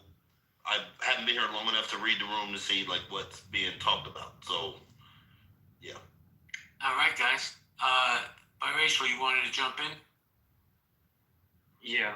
I don't know why we went lying about these wages. Like they're easily Googleable. Like the average is 60K, right? Like, and when we're looking at that average for a lot of the trades, you're looking at about the average is around 60K, right? And I don't get the need to lie about what people are making in America, right? Because the average American salary is even less than that. It's like 55, I think. So, why are we sitting here lying? And I think on top of the whole lying aspect of it, I just think it's kind of funny to insert the whole plumbers thing, at least with the Cindy story, be like 350K up. And be like, okay, well, Snoop Dogg's personal blunt roller makes at least $50,000 a year. Does that mean that I like rolling blunts because I can make $50,000 a year just doing that? Fuck no, because I understand that's just somebody who's on Snoop Dogg's personal payroll. That's an outlier. It's not the average. That's not the average wage of somebody who just rolls blunts for a living. Okay. In the same way that 350K is not the average wage of a plumber. That's not. Respectfully, the combo just keeps getting a little bit dumber. I am curious to know, what would you say to someone who says go into a trade, mega, versus go get a 4-year degree? At this point in time, what is kind of the difference between those two paths? I would encourage going into the trades. I just don't think we're going to be real. We're saying you're going to make upwards of $300,000 a year in trades. I would say though it's a nice, strong career path. It's very stable. But I wouldn't lie to people say you're making 300 or you're starting off at 80K. None of those things are true. But I think it's a strong, stable career. I think 60 is literally above the average for what most Americans make. Yeah, but by ratio, I also think that I think it depends on where you're located. Because I know here in New York City, when these people get electrician jobs and they join local 3, bro, they're making bank. I don't know exactly. I'm not gonna give you a number because I don't know the number, but I know they make bank and they get unlimited overtime. I would say it's much better to get a skilled trade by far than a 4-year degree. Personally, for myself, being that, I had legal troubles, this or that or whatever, I happen to be skilled in certain trades, and now I make $45 an hour. And I never went to college, like none of that shit. I'm able to support myself, my family. The way you said that, it made me think that you could crack a safe, man. I got a safe I can't get open. Can you help me out? I mean, I might be able to do some. Look, I'm a jack of all trades. I do a little bit of everything. That's what they say. I do it all. I do a little bit of everything. But I also say, so my ex-wife, she's in a union. What is her local? I can't remember what her local is, but it's in Southern California. It's a mine workers union. She makes $40 an hour. It is good to have a trade. It's just good to have a trade. Because more often than not, in today's world, I've seen people that have went and spent all that money on college. I even did it myself because I got a 2-year degree. I didn't even go for the 4-year. I got a 2-year degree in information technologies and could not fucking get a job because I have a record. So instead, I just went back to going like skilled labor. You know what I mean? Like, they make it real hard if you don't walk that straight and narrow that you cannot get into their world. Yeah, if you don't walk straight and narrow and don't get a felony, it is real hard. Yeah, and look, unfortunately, some of us make bad decisions. When I was a young man, I made bad decisions. I'm almost 40 now. I made a bad decision when I was 19 and got a felony. This is kind of like a, why do we do this online? Check the link in the chat. It tells you the way to. Well, why do we do this online? An electrician makes 60K. Yeah, why do we do this online? Why do this thing where people are like, oh, it's so easy. Just do this. Let's do that. How about this? In October of 2025, anybody can Google it. It was the worst month for job losses for the month of October in what, 20 years? 150,000 plus jobs. The job market is terrible. Prices are going up. People's wages have plateaued. Now imagine instead of come on, Chris, hold on, bro. My bad. Come on, Chris. Instead of being like, you should do this, you should do that. If it was so easy, everybody would be big balling like Maybach music. Maybach music. Oh. But instead, people talking about Snap. They're talking about, come on, man. If that worked for you, that worked for you. We need people to do skilled trades. Turns out we also need physicians. We have a nursing shortage in the country. We saw it during COVID. We have a physician shortage in the country. That's why you need all these immigrants. Like, everybody is needed. This is the craziest thing. People come online, they make $45,000, $50,000 and tell people, well, you shouldn't have gone to college. How about this? Do what is suited for you. I do what's suited for me, and we complement each other as Americans and build the most thriving society again so that we can have social mobility and people can thrive. It's like, oh, you went to college, you're against me. Oh, you went to trade, you're against me. All I know is we currently have an administration that's not supporting college or the trades. I'm done. Yeah, no, I think that's an extremely good point. I also think this conversation is more of a question about like what degrees are we getting in college? Is it like, do you want to be a surgeon? Is it something in STEM? Or, I think that a lot of times when we say like you should go to the trades, I think it's just like this reaction to this idea that maybe there are a lot of fluffy degrees in college, which I don't know. I have a humanities degree. I really use it. I really like it. But a lot of people have the perception that they're not useful. And I think that's more what we're talking about in this conversation. I feel like the degrees that they are saying are not useful would be like the degrees in like transgender ideology. Oh my God, bro! There is Name no a crew degree in that has transgender ideology. Okay, it Come on, man. wasn't a literal example, but you should have been able to infer what the fuck I meant, right? Hold on 1 second, bro. Let me say this, man. I get what you're saying because I have a record as well. Did you infer what I was saying as far as like I'm not saying I understand how hard hold on. I understand how difficult it is to get a job once you come out of incarceration or if you have any type of record. I get it. But I never use that as an excuse to get a job. I still got on my feet. When I came home, got 2 jobs so I get my own apartment. My thing is this.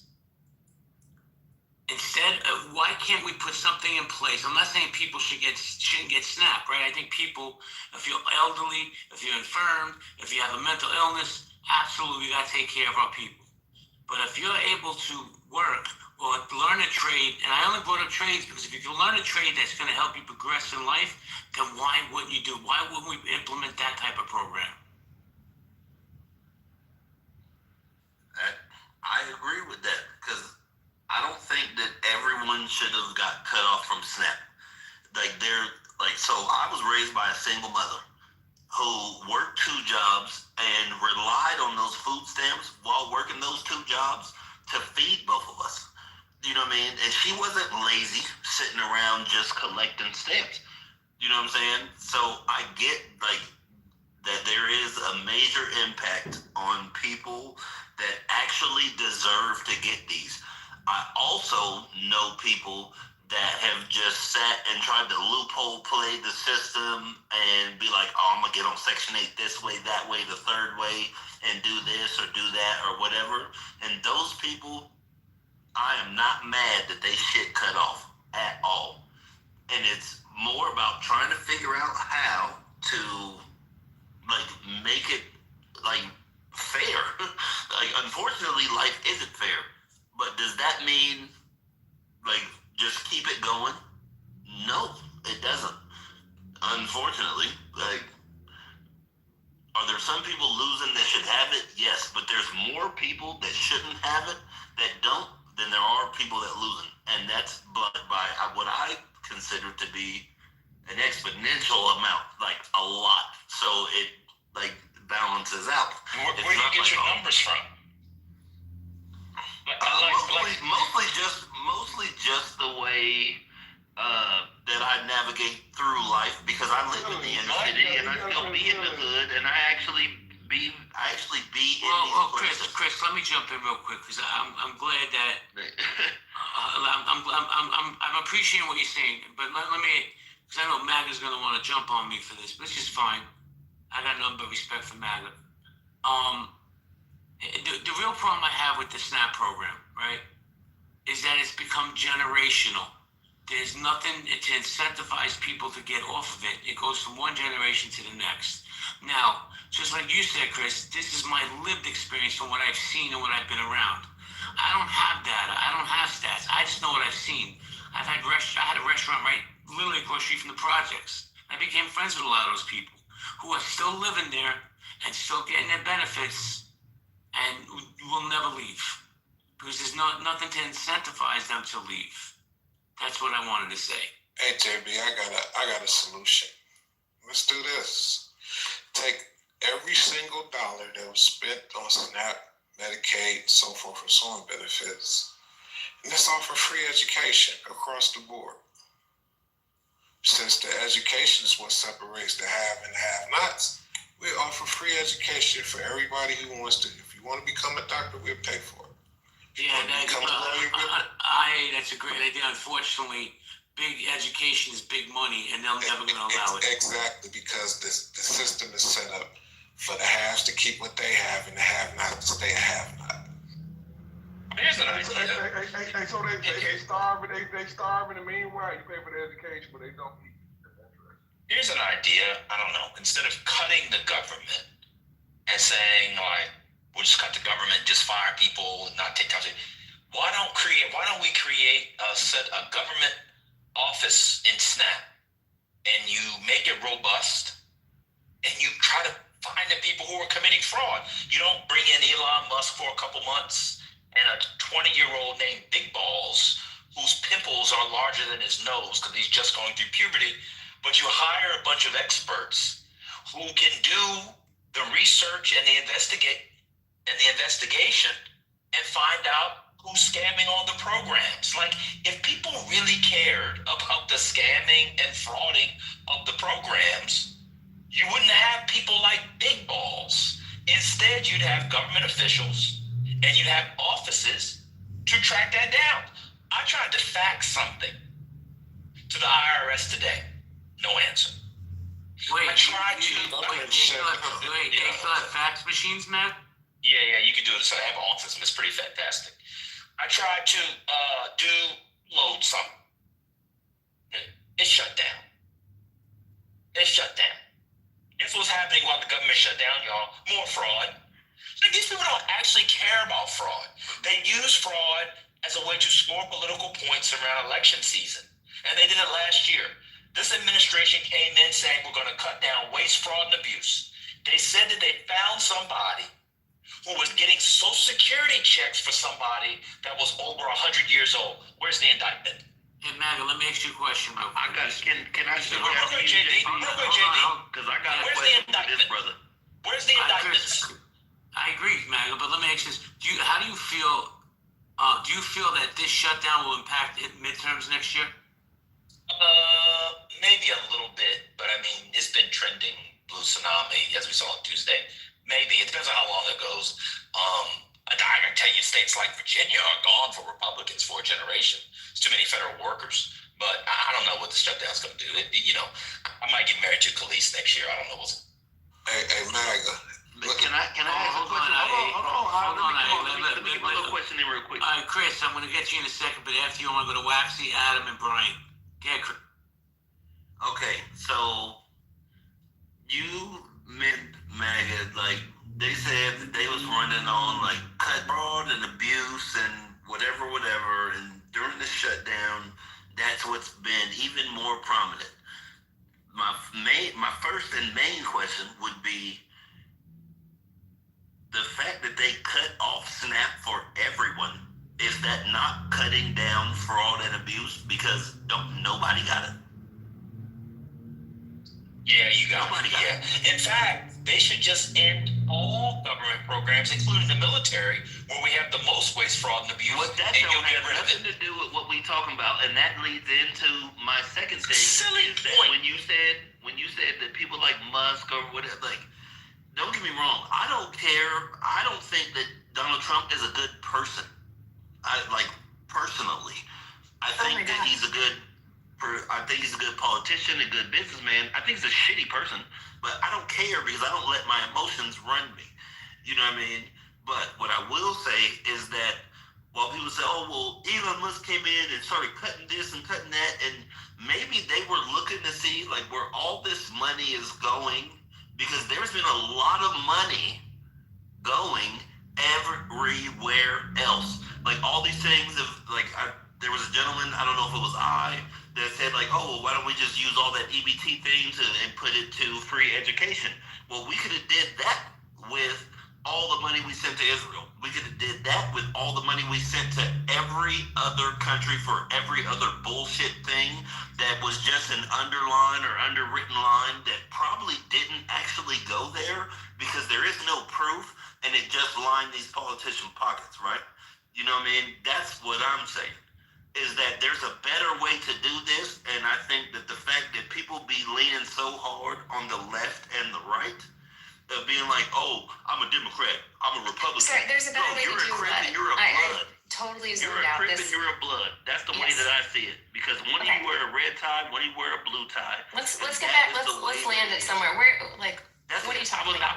I just was trying to land and didn't. Hold on a second, Christian. I'm going to be respectful. You're a little long-winded, but let me just say this. No, I was done. Okay, but let me interject real quick. I love when people bring up the fact of Israel and how much money they get. Do you know how much money they get that they send back to America by buying armaments and military equipment? So when we use Israel, that's a bad example. Ukraine, that's a whole other story. But Israel, They send back probably 85% of that money back to America. Okay, so we still lost 15%. So how about we don't send them nothing? No, we didn't lose the 15%. We got intelligence back for that. Send back 85%. We send them stuff, they send back 85%. Right, and then we get other things in What's the exchange for the percentage loss 15. right there? There's no loss with all gain. What By the way, if we they said only three send bet- back? hold on. If they only send back Hold on a 85%. second. You know we No, spent $3 billion. I moved him down because he's just going to keep interrupting. He's more than welcome to come back up, but in this room we have a one mic policy. Go ahead, Norm. So can I tell you something? I wasn't looking for you. I was looking for Paige. So I come in and see you, and there's Pete. Sorry, Pete. Yeah, listen, if I was everybody else, I'd be looking for Paige. I'm flattered. I took a gummy for the first time in a long time, and I ended up in the weirdest stage on Clubhouse. But here we are. Well, enjoy. Well, let me say a little waxy. Strange trip it's been. Sorry. I just want to say a little waxy, and then Brian and Shash actually wants to. Waxy was good. What up, man? How you doing? Doing fantastic. And yourself? I'm good. It's been a long time no talk to. Well, I take a break from Clubhouse. I recommend that for everybody's mental health. That's a smooth move, my friend. Yeah. While I'm on the gummy, can I say one thing though? Go ahead. Okay, thank you. No, so I listen to a lot of rooms on Clubhouse, and I enjoy a lot of people in here. It would be nice if we kind of got the different sides together again and had a space where we talked about policy issues that wasn't so echo chambery. I know it always evolves into an echo chamber, but if we could get people, kind of restart that, get people talking, that would be fun. Okay. So I can do my dishes and listen to you people. Waxy, you want to start us off? Yeah, I'd start off with, instead of eliminating SNAP and saying that people don't deserve to be on it because people just need help, I'd say make it a time limit. And if you're on SNAP, if somebody's on SNAP, then pay for them to go to school so they can get off of it. Like a trade school. I'm not saying go to college, but find a trade school, and that's where they go. I don't think MAGA agreed. MAGA, why did you say, oh God? Because if somebody doesn't want to go to school, and you're going to pay, first of all, I don't know how much money y'all think people are getting on food stamps, but 2, 3, 4 years of trade school is, I don't know, 20 years of food stamp payments? I don't know. But you're not going to motivate somebody to go to school who didn't want to go to school. Like, I don't know. I don't know. I follow Jesus' teaching. If people want to eat, I feed the poor. I'm actually America first. I love Americans. I don't care. If people want to take the food stamps and have what they want, enjoy it. The richest countries in the world. I'm just a nice guy. I pay lots of money in taxes. I don't, like, if somebody's like, you want to send them to trade school, so somebody who you think is a lazy bum, you're going to have them putting on a roof. Please don't put on my roof, please. That's not it. Well, first, that's not an evidence. I didn't say I thought anybody on welfare was lazy. I said people. Right? There's people who work at Walmart who are on SNAP. Lost that. So most of the recipients on SNAP have jobs. Right? They just don't have jobs that pay enough for them to feed them and their families. That's why they get the assistance. But if they had better skills, if they could get a better job, they would pay more money. Right now, the problem is we have adults working in jobs that are for freaking teenagers because they don't have skills. A couple of things. Don't think, respectfully, are y'all following the job market? Have y'all seen the contraction in manufacturing jobs? The contraction in job jobs? There is no job market. There is a job market, just not for unskilled people. They're saying, okay, man. See, that's where White collar workers don't lose. You know what? I'm just going crazy. Imagine right. Everybody stopped hiring. Everybody's laying off. It's a little disturbing. Well, yeah, it's going on big. It depends on your job, though. I think if you have a job that can be replaced by AI, or if you have a job I hate to say it like that, but if your job before was, like if you were just like processing paperwork or whatever, that's all done by AI now. If your job was sitting on a stool and putting stuff in the box, that's done by robots. You have to just do other skills. Usually technological changes, they typically affect like the working class, but this one kind of affects every class of workers, and so that makes it unique, and it amplifies all of the. It's dynamic. If the guy who was making $150,000 pushing paper doesn't have the job, he's the one hiring the person to put the roof on. Like homes are being built. So you're like, okay, yes, the robots and the AI can't build the homes. That's true. But you need the middle class and middle class people to buy the homes in order for them to be built. Okay, where you It's think all dynamic. where the skilled workers gonna live? That's literally what I'm saying. You need people to hire the. Hold on, bro. Listen to what I'm saying before you want to push back. The economy is dynamic. You need people to hire the skilled workers. If a computer science major comes out of Carnegie Mellon University and can't get a job, he was going to buy a new townhouse. I don't know, he got a job in Pittsburgh. He was going to stay there. They're not building those townhouses in Pittsburgh because those people aren't in the jobs to therefore buy the homes. It's all interconnected. We are Americans. Let me go back to the Bible. Okay, now, like I said earlier, if you take people coming out of high school and afford them to have a technical, useful trade that they could go to school for, what, a year and a half, 2 years, and then after that, they're in the job market. They are it's enough, like this, the infrastructure in America, if they just hire people for that, you have work for the next 100 years. So I'm talking about the roads, the bridges, the electrical, the grid, and so forth and so on, the waterways, the plumbing, the electrical. If you just hire people, that it would be people making a lot of money just off of that. But this is not how America thinks. The rich want to stay rich. They're not going to educate. They don't want to educate the common fellow. Why? Because now the common fellow is competing with his child. And so that's why it's so important that we stay focused, that have a marketable skill that you can sell no matter what the job market is doing. People always have to eat. People always have to shit. People always got to wipe their ass. Those are things that has to be done. So find yourself in a market that you can accommodate, that you know you always have a job, no matter what the market is doing. And I'll land there. You're very practical. That's just what you're saying is good common sense. I wanted to mention something. I wanted to hear more about your thoughts, but I wanted to mention something to especially MAGA here, especially because of his name. I don't know if you caught this. I saw Donald Trump remarking about on Tuesday, and he said, the Republicans they got beaten, and he actually said that the Democrats are winning on this one word, affordability. Like, I think that's a good part of what carried Mamdani. And I don't know who else was mentioning affordability, but I've been hearing it in other places. So I swear to God, and this is where I'm going with this, Trump said, make America affordable again. I'm not kidding, and he said it seriously. He was literally admiring the Democrats' focus on affordability. El Normo, the day that Mamdani starts handing out these checks and these free groceries, I'm the first cracker online. Well, all right then.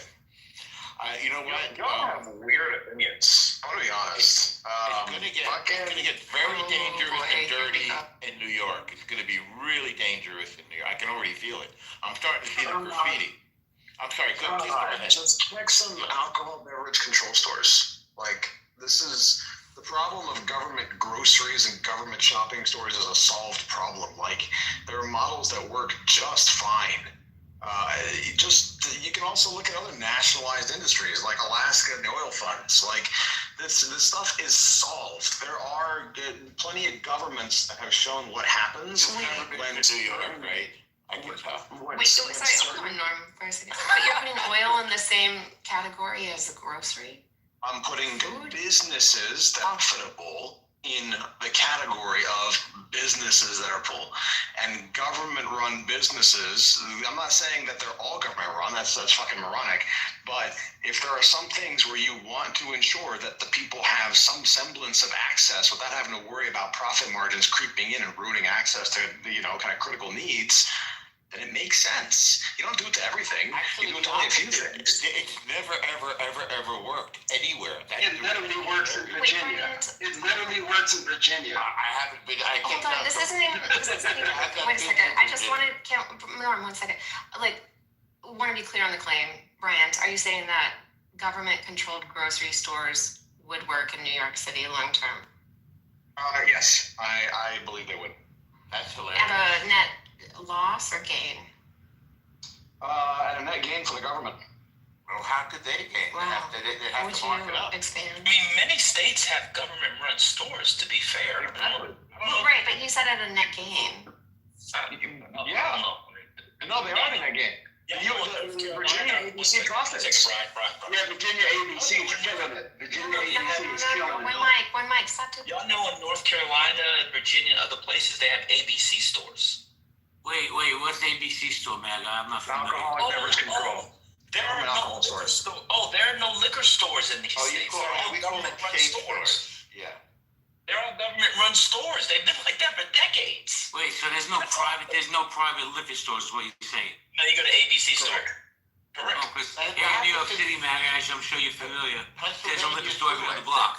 Yeah, but for sure.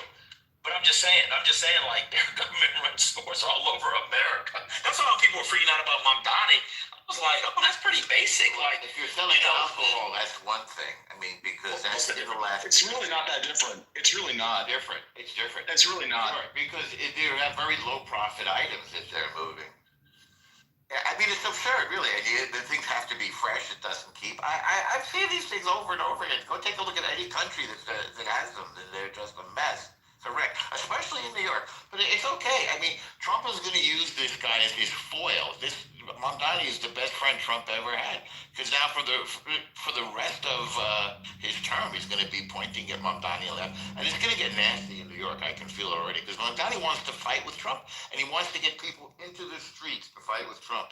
He wants very physical protest. Watch this. Brian, hold on one second. Go ahead. Thank you. Let me just do a quick reset, then I'll hand it right back to you. And I want to say hello to Dr. Jordan. Guys, this is Unhealthy Debates. The title is No Snap, Get a Job. Should people be entitled to SNAP? 13% said get a job. 88% said yes, people need help. Guys, let me say hello to Jennifer, Dap, Miss Fifi, how you doing? Invisible Ed, Melissa, guys, you're welcome to the stage. You have a pink ticket, please cash it in. We have great conversations in here whenever I come in, whenever I have to move to open a room. Brian, the mic is yours, and we're going to go to Jordan. Appreciate you. So a lot of people are missing what it takes for an institution to actually come in under budget, to actually bring in, to bring in a profit, even if it's a not-for-profit or non-profit situation. And it's that you have the right incentive structure. When people look at government institutions and they're like, well, it's so mismanaged, it's because oftentimes they set up the fucking government system and they're putting in government leaders that are not used to managing P&L. Right? When you bring in, let's say, a business leader to manage something like a government institution, they bring in the knowledge that they have, but with the added benefit of the profit goes to the state, right? You see this a lot with things like credit unions as an example. Are they government institutions? God, no, but they're not. That's where the returns end up going back to the members, right? You see the same thing with co-ops too. So that's people look at the government institutions that are like stores and stuff, like, well, yeah, it hasn't really worked, and there's so many examples that haven't worked.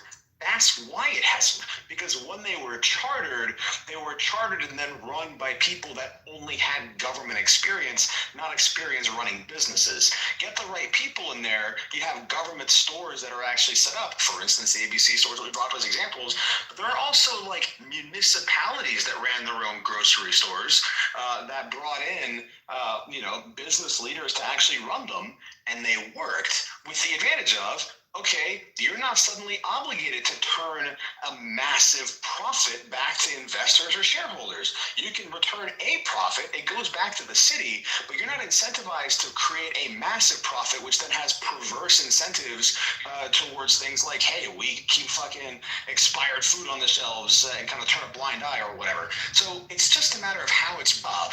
The question is, does Zoran Mamdani understand? Maybe he does, maybe he doesn't. If he doesn't, we're going to find out. If he puts the wrong people to run a chartered government grocery store in New York City. You keep saying it doesn't work in New York. You keep saying it doesn't work in New York. Norm. I've heard you a lot. Norm. Yeah, Brian, you should probably share the mic at this point. Oh, Sarah, when Norm lets me actually land, which would have taken 10. Okay, you got it. There you go. Okay. Now you're landing. Well, Have a happy landing. I don't need anybody to. That lasted longer than I thought it would. Let me go. Let's get Matt. Let's get Matt in the Sounds like conversation. if that theory, out of due respect to the gentleman, if that theory worked, then the government should just seize the means of production from all these private corporations to make things cheaper. Come on. Matt, you just argued for UBI for like an hour. Sorry. So here's the deal, guys. We have a one mic policy. When somebody's speaking, unless it's a mod, just stay muted. If the mod jumps in, just mute up. You'll get a chance to come back, please. Brian, I brought you back up because I was trying to learn from you. I don't really understand a lot of the things you're saying, but I wanted to try to learn. Fair enough. I speak from experience, having managed P&L and business units at places like credit unions or what have you. But the gentleman that just said, well, you should just seize the means of production for everything. I'll say this, no. And the reason why not is because people desire luxuries. People desire interesting things that they would want.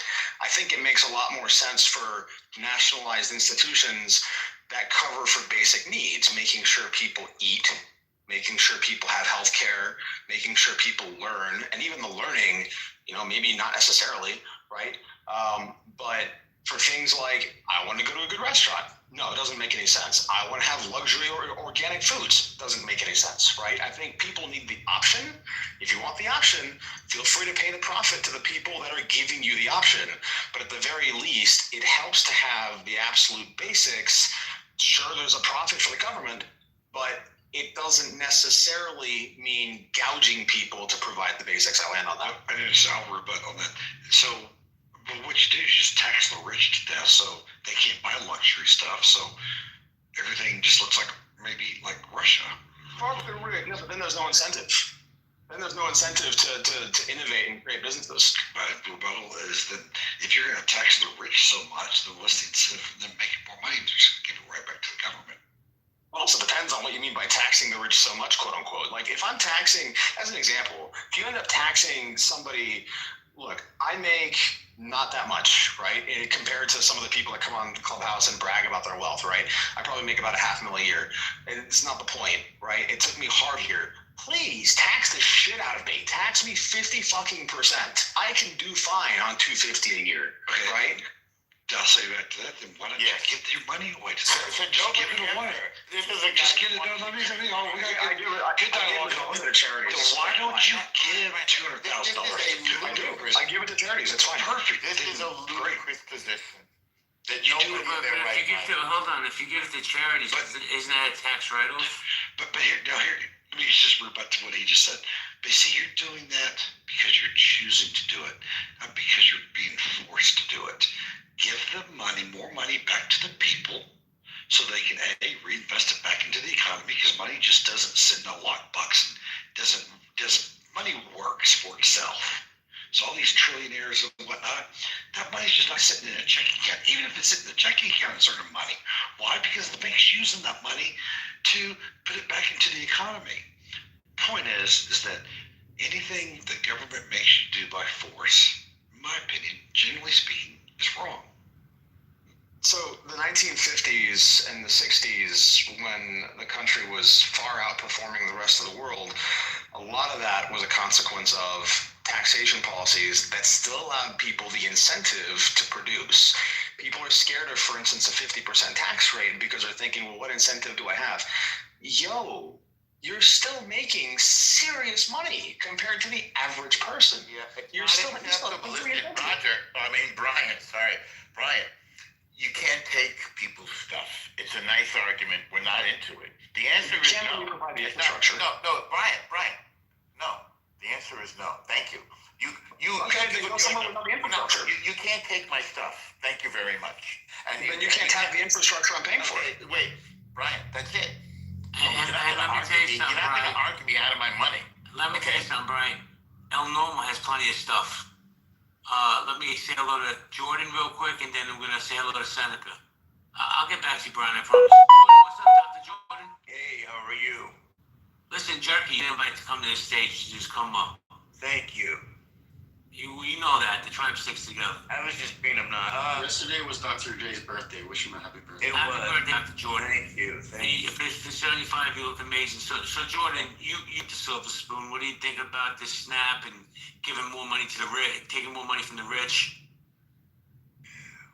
Well, you know how I feel. I think that the wealth gap is just incredible. That being said, I don't look at Donald Trump. He was the blue collar populist president, and he's serving a lot of wealthy folks, right? You have to be image conscious, but I'm not so sure you have to perform and execute. Biden may go down as the worst president in history, and yet when you really look at the legislation he passed a lot of stuff. I think this Mamdani guy is really shrewd, and he knew how to get elected, and he's probably very ambitious looking at next seat, if you will, already before he even starts this, and he know how to get elected because he's very image conscious. I don't think that he has any intention of following through on some of the things that he can't even necessarily follow within the limitations of the post.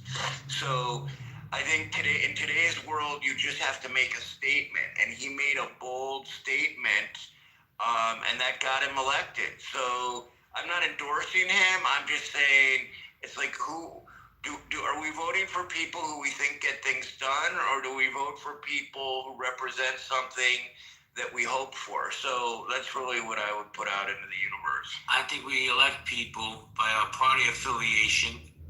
People pick their parties like they pick their sports teams, and they stay loyal to them.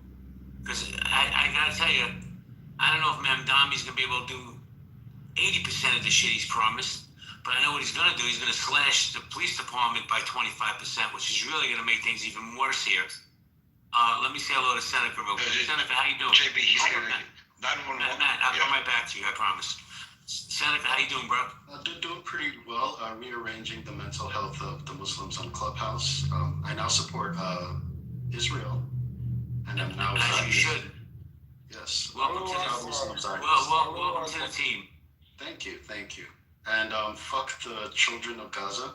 No, we're not doing that. I don't care about And them. fuck you, Senator. That's okay. You still need me for food stamps. I don't need shit from you. Hold on. Do you want to chime in on the subject? Or if not, I'm going to go to Matt. Yeah. Well, I don't have much of a take on that. I think the best man won. I think he really destroyed Cuomo in the debates. I mean, it was just a hands down victory. That was really foreshadowing of the future. You can't afford, if it was a presidential debate, it would be different.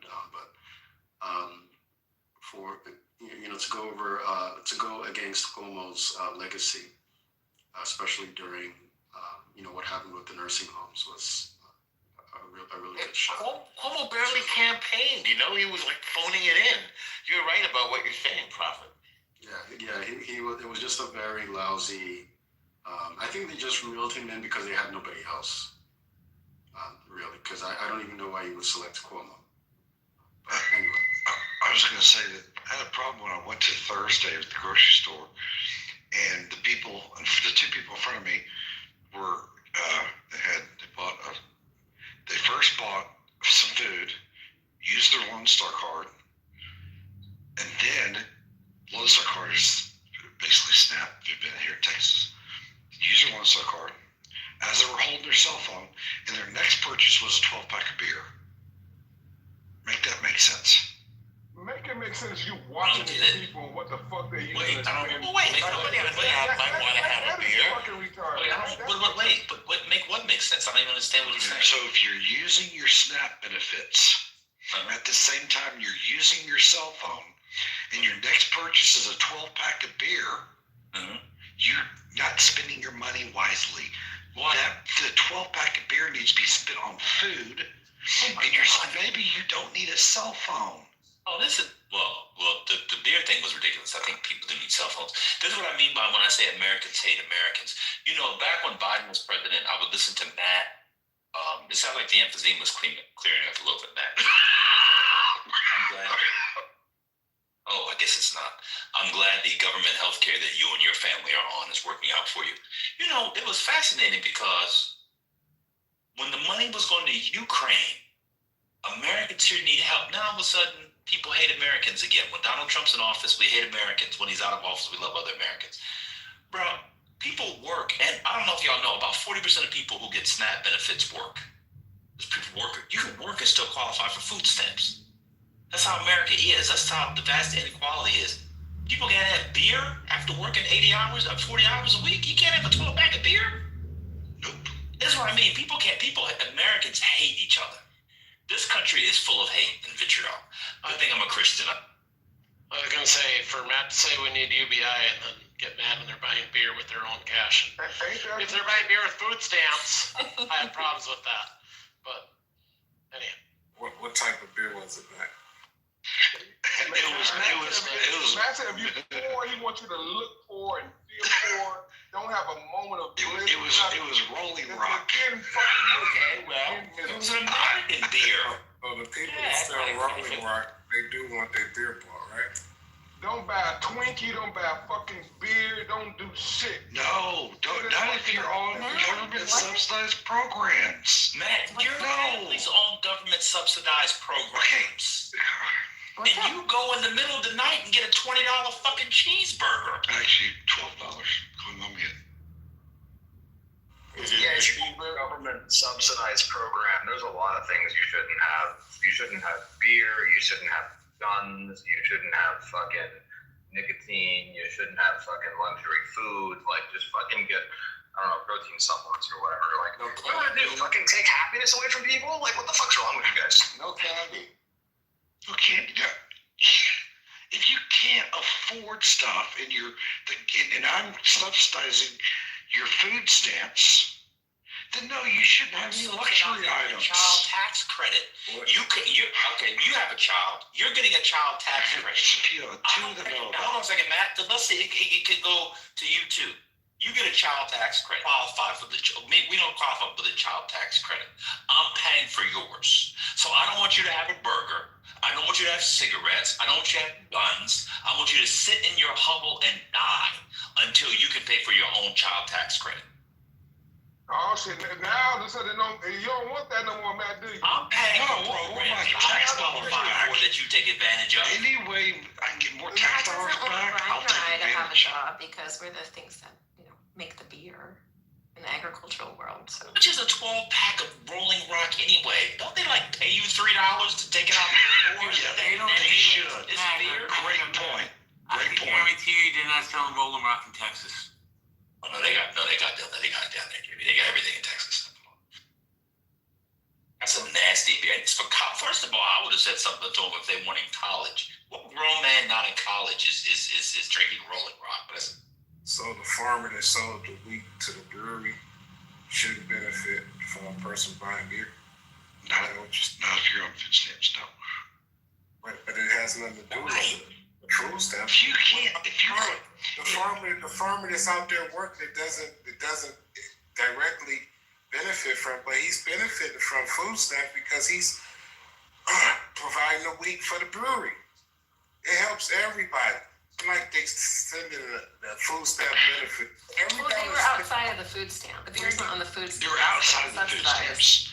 What if the food stamps, because they have a child? You know, like children and disabled and elderly, like you don't know people's circumstances. The farmer's wheat The farmer Rather than you judging them, why didn't you offer to buy the beer for them? You know, that's a good What point. kind of Christian? I should You don't have. even care. What's the first commandment? Love the Lord thy God with all Hold our on, What's hold the on a second? second, hold To on a love thy second. neighbors as oh, sorry. Nah, No, too much Christianity. No. You can praise the Lord all you want in my space, but I'll say this. Matt's never showing up because him and I were supposed to meet for lunch when I was down there 2 or 3 times, and he was supposed to pay. Conveniently, he disappeared. Just saying.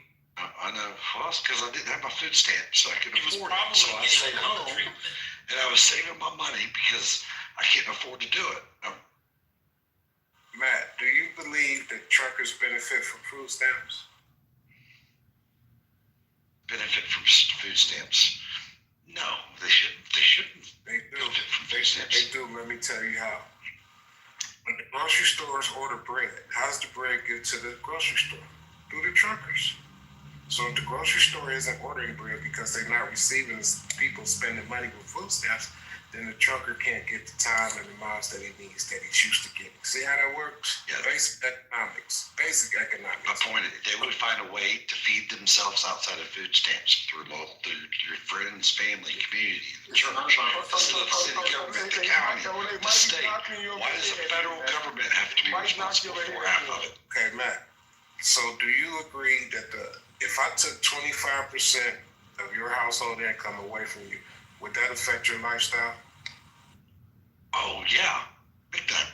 So why is it a problem that the government is putting 25% of the grocery store's bottom line? The government subsidizes that. And I take that away, it's going to affect everybody. Because I think if you give people more of their money back, they will continue taking care of people via feeding them, via food banks, via churches, via the community, via friends, via family.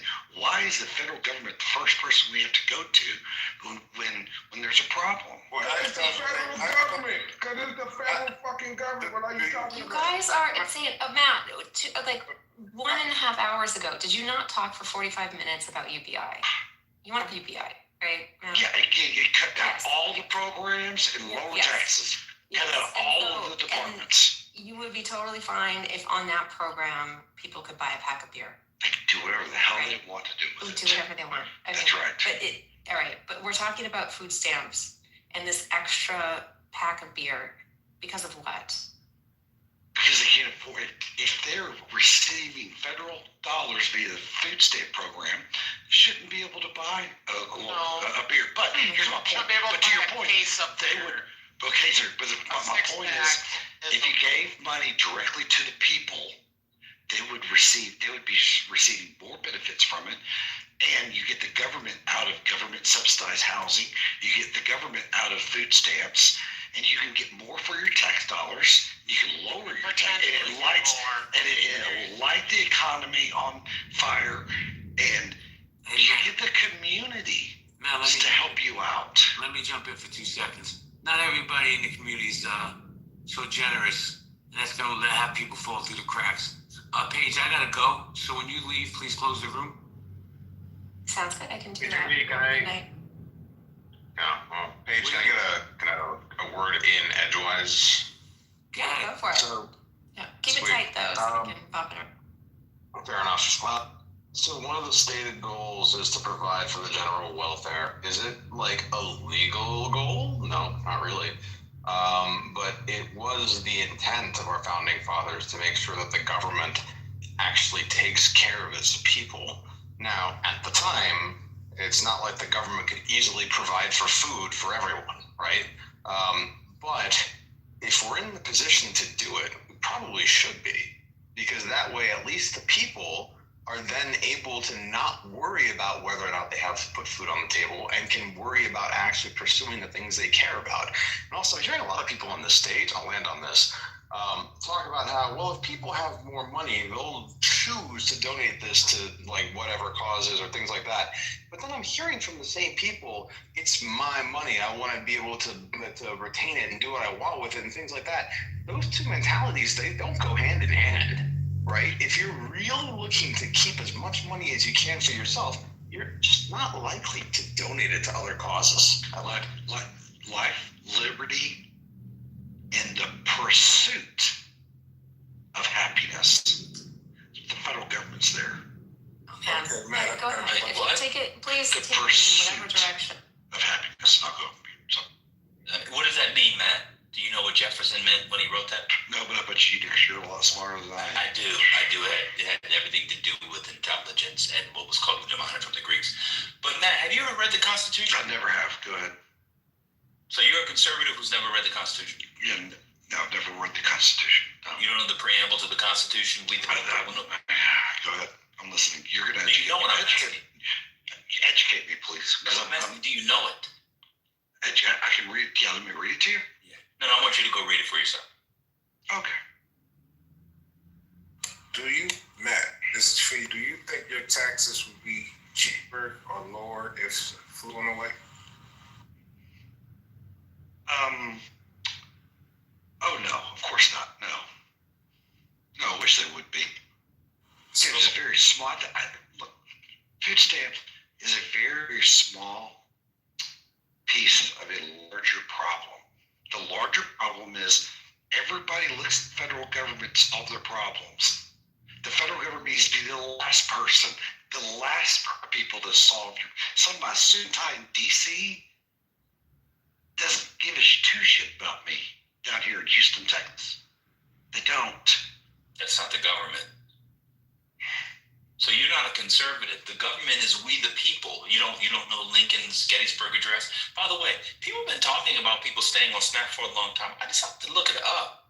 Do people know that most people leave SNAP within a year? Huh? Y'all been talking on here?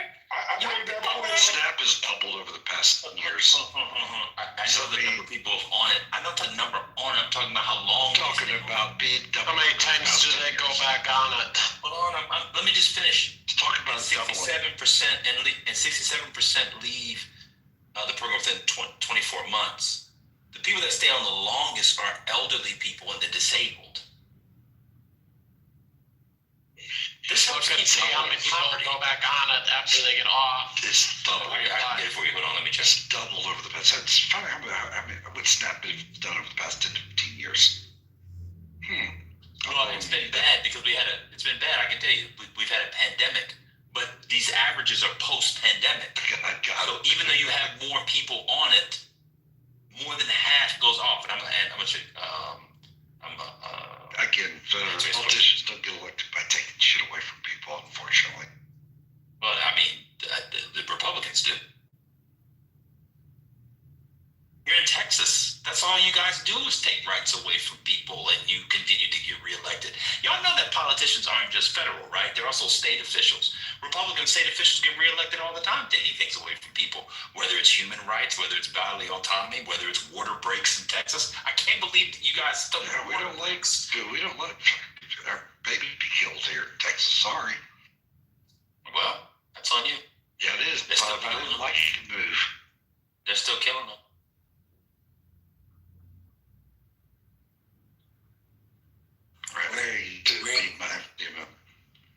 Lincoln check. It's about $1 billion a month that goes to the U.S. economy via SNAP benefits. Yep. Now take that away. Somebody's gonna hurt.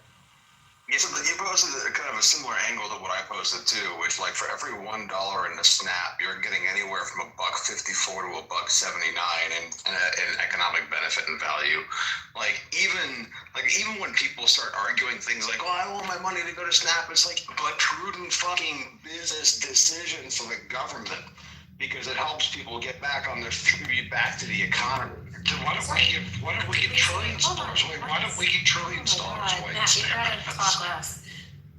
Did we say 8 billion? Yeah, I'll put the link in the chat. It's And 8 do people billion. think that is a big number or a small number? I think that's important. I actually don't think it's that big of a number. What percentage? The question is what percentage? The question would be then what percentage is $8 million to the U.S. economy? 8 billion. Well, so the GDP is like 75 trillion per year. Spending or GDP? 30 trillion. 30 trillion. In the mid to low 20s, and the spending is about 4 to 5 trillion. So the 8 billion it seems like a lot, but it's not a lot, but it is a lot.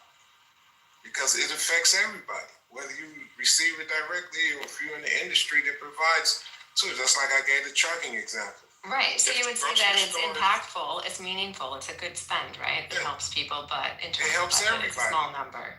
But it helps everybody. I think that's how you would sell it if It you helps the were- big corporations that are selling $10 a pound chips. Is who it helps. It helps them more than it does the farmer. So yeah, if you you're can say concerned about, it's if you're great concerned for the about the economy. corporations, if you're concerned about the corporate extract more taxes from the corporations then, and then cycle that fucking program. Oh my goodness. $4 billion come out of the private sector to help feed people. It wouldn't cost $8 billion a year. It costs $8 billion. Anything the public sector, anything the government does is a lot more expensive than the private sector. That's not true. No, that's $8 billion a month. $8 billion. That's not true. $8 billion a month, not $8 billion a year. $8 billion a month. You know. Is anybody familiar with the F-35 program? Instantly. Do you guys know the F-35 program is estimated to cost American taxpayers $2 trillion, and they haven't flown or used those planes one time? So that's government. No. The F-35 is a fraud. It's a boondoggle, but they are people are upset about. Oh, okay, they're flown. That's fair. People are upset about $8 billion in food, but the DoD can get $1 trillion plus budgets every year. In this country, I don't know why we call this a Judeo-Christian country. There are no Christian values. Can't people be upset about both? Because I'm upset about both, I guess. Especially when people are buying pop. I'm okay if you need SNAP, but if you're going to be buying pop with my SNAP dollars, that's where I draw the line. Don't Buying drink pop. Twinkies and Don't dare you Snickers, drink some fucking that's where pop. It's I draw the line. fascinating to me. Don't drink pop. That's fucking amazing. You mad because somebody drinking pop? Well, what about? I didn't say they couldn't drink pop. No. See, you're misconstruing. I said they can't buy pop with SNAP dollars. Clearly they can. Clearly they can. What are you talking about? Well, let's say I'm a pop. I still don't understand something. It's technically legal that people can buy pop with SNAP dollars. I wish it wasn't legal that they could buy pop with their SNAP benefits. Right. I want them to buy food. Hey, Brian, I will say you're not wasting Wagyu wishes. A5 beef. If you had a wish, you should wish for world peace, opposed to wishing that people can't buy fucking pop. Like, stop it, dude. I wish Can for I ask world the people that hold on, Brian, let me ask you this. Are you willing to spend the enforcement dollars on making sure people don't buy pop with their SNAP benefits? Off of the EBT eligible scan barcode. Now, okay, what's stopping literally any institution from ringing up pop under something else? What's stopping any institution from doing it now? I mean, that's my point. So now you have to worry about the enforcement cost, dude. No, we don't have to enforce it. Brian, the way you're trying to justify. Brian, now if I'm a Pepsi manufacturer and you say you can't buy my product with government money, how do you see how that sounds? I'm a Pepsi manufacturer. I manufacture Pepsi and I sell a product on the market and I pay good taxes. I got employees, I put them to work and they all pay taxes. So you mean to tell me some of that money that they are taking out of these checks, it can't be bought for the product that I'm manufacturing? That's not a good look. The SNAP money, no. The money that they're getting from working, yes. That's not a see, good you look. guys are inferring two things together that I'm not saying. But see, yes, that's what you are saying. Now just think. You can have pop if you're on SNAP, but you're not going to buy SNAP. I own Pepsi. Let's say I'm a stockholder in Pepsi. And that's why Swedish Fish can be bought with SNAP right now. And you cannot buy my product that I'm selling at market with your SNAP benefits that I contribute to. That doesn't make sense. Yeah, it doesn't make sense. That's why you, as PepsiCo, lobbied to get it on there, and that's why it's on there.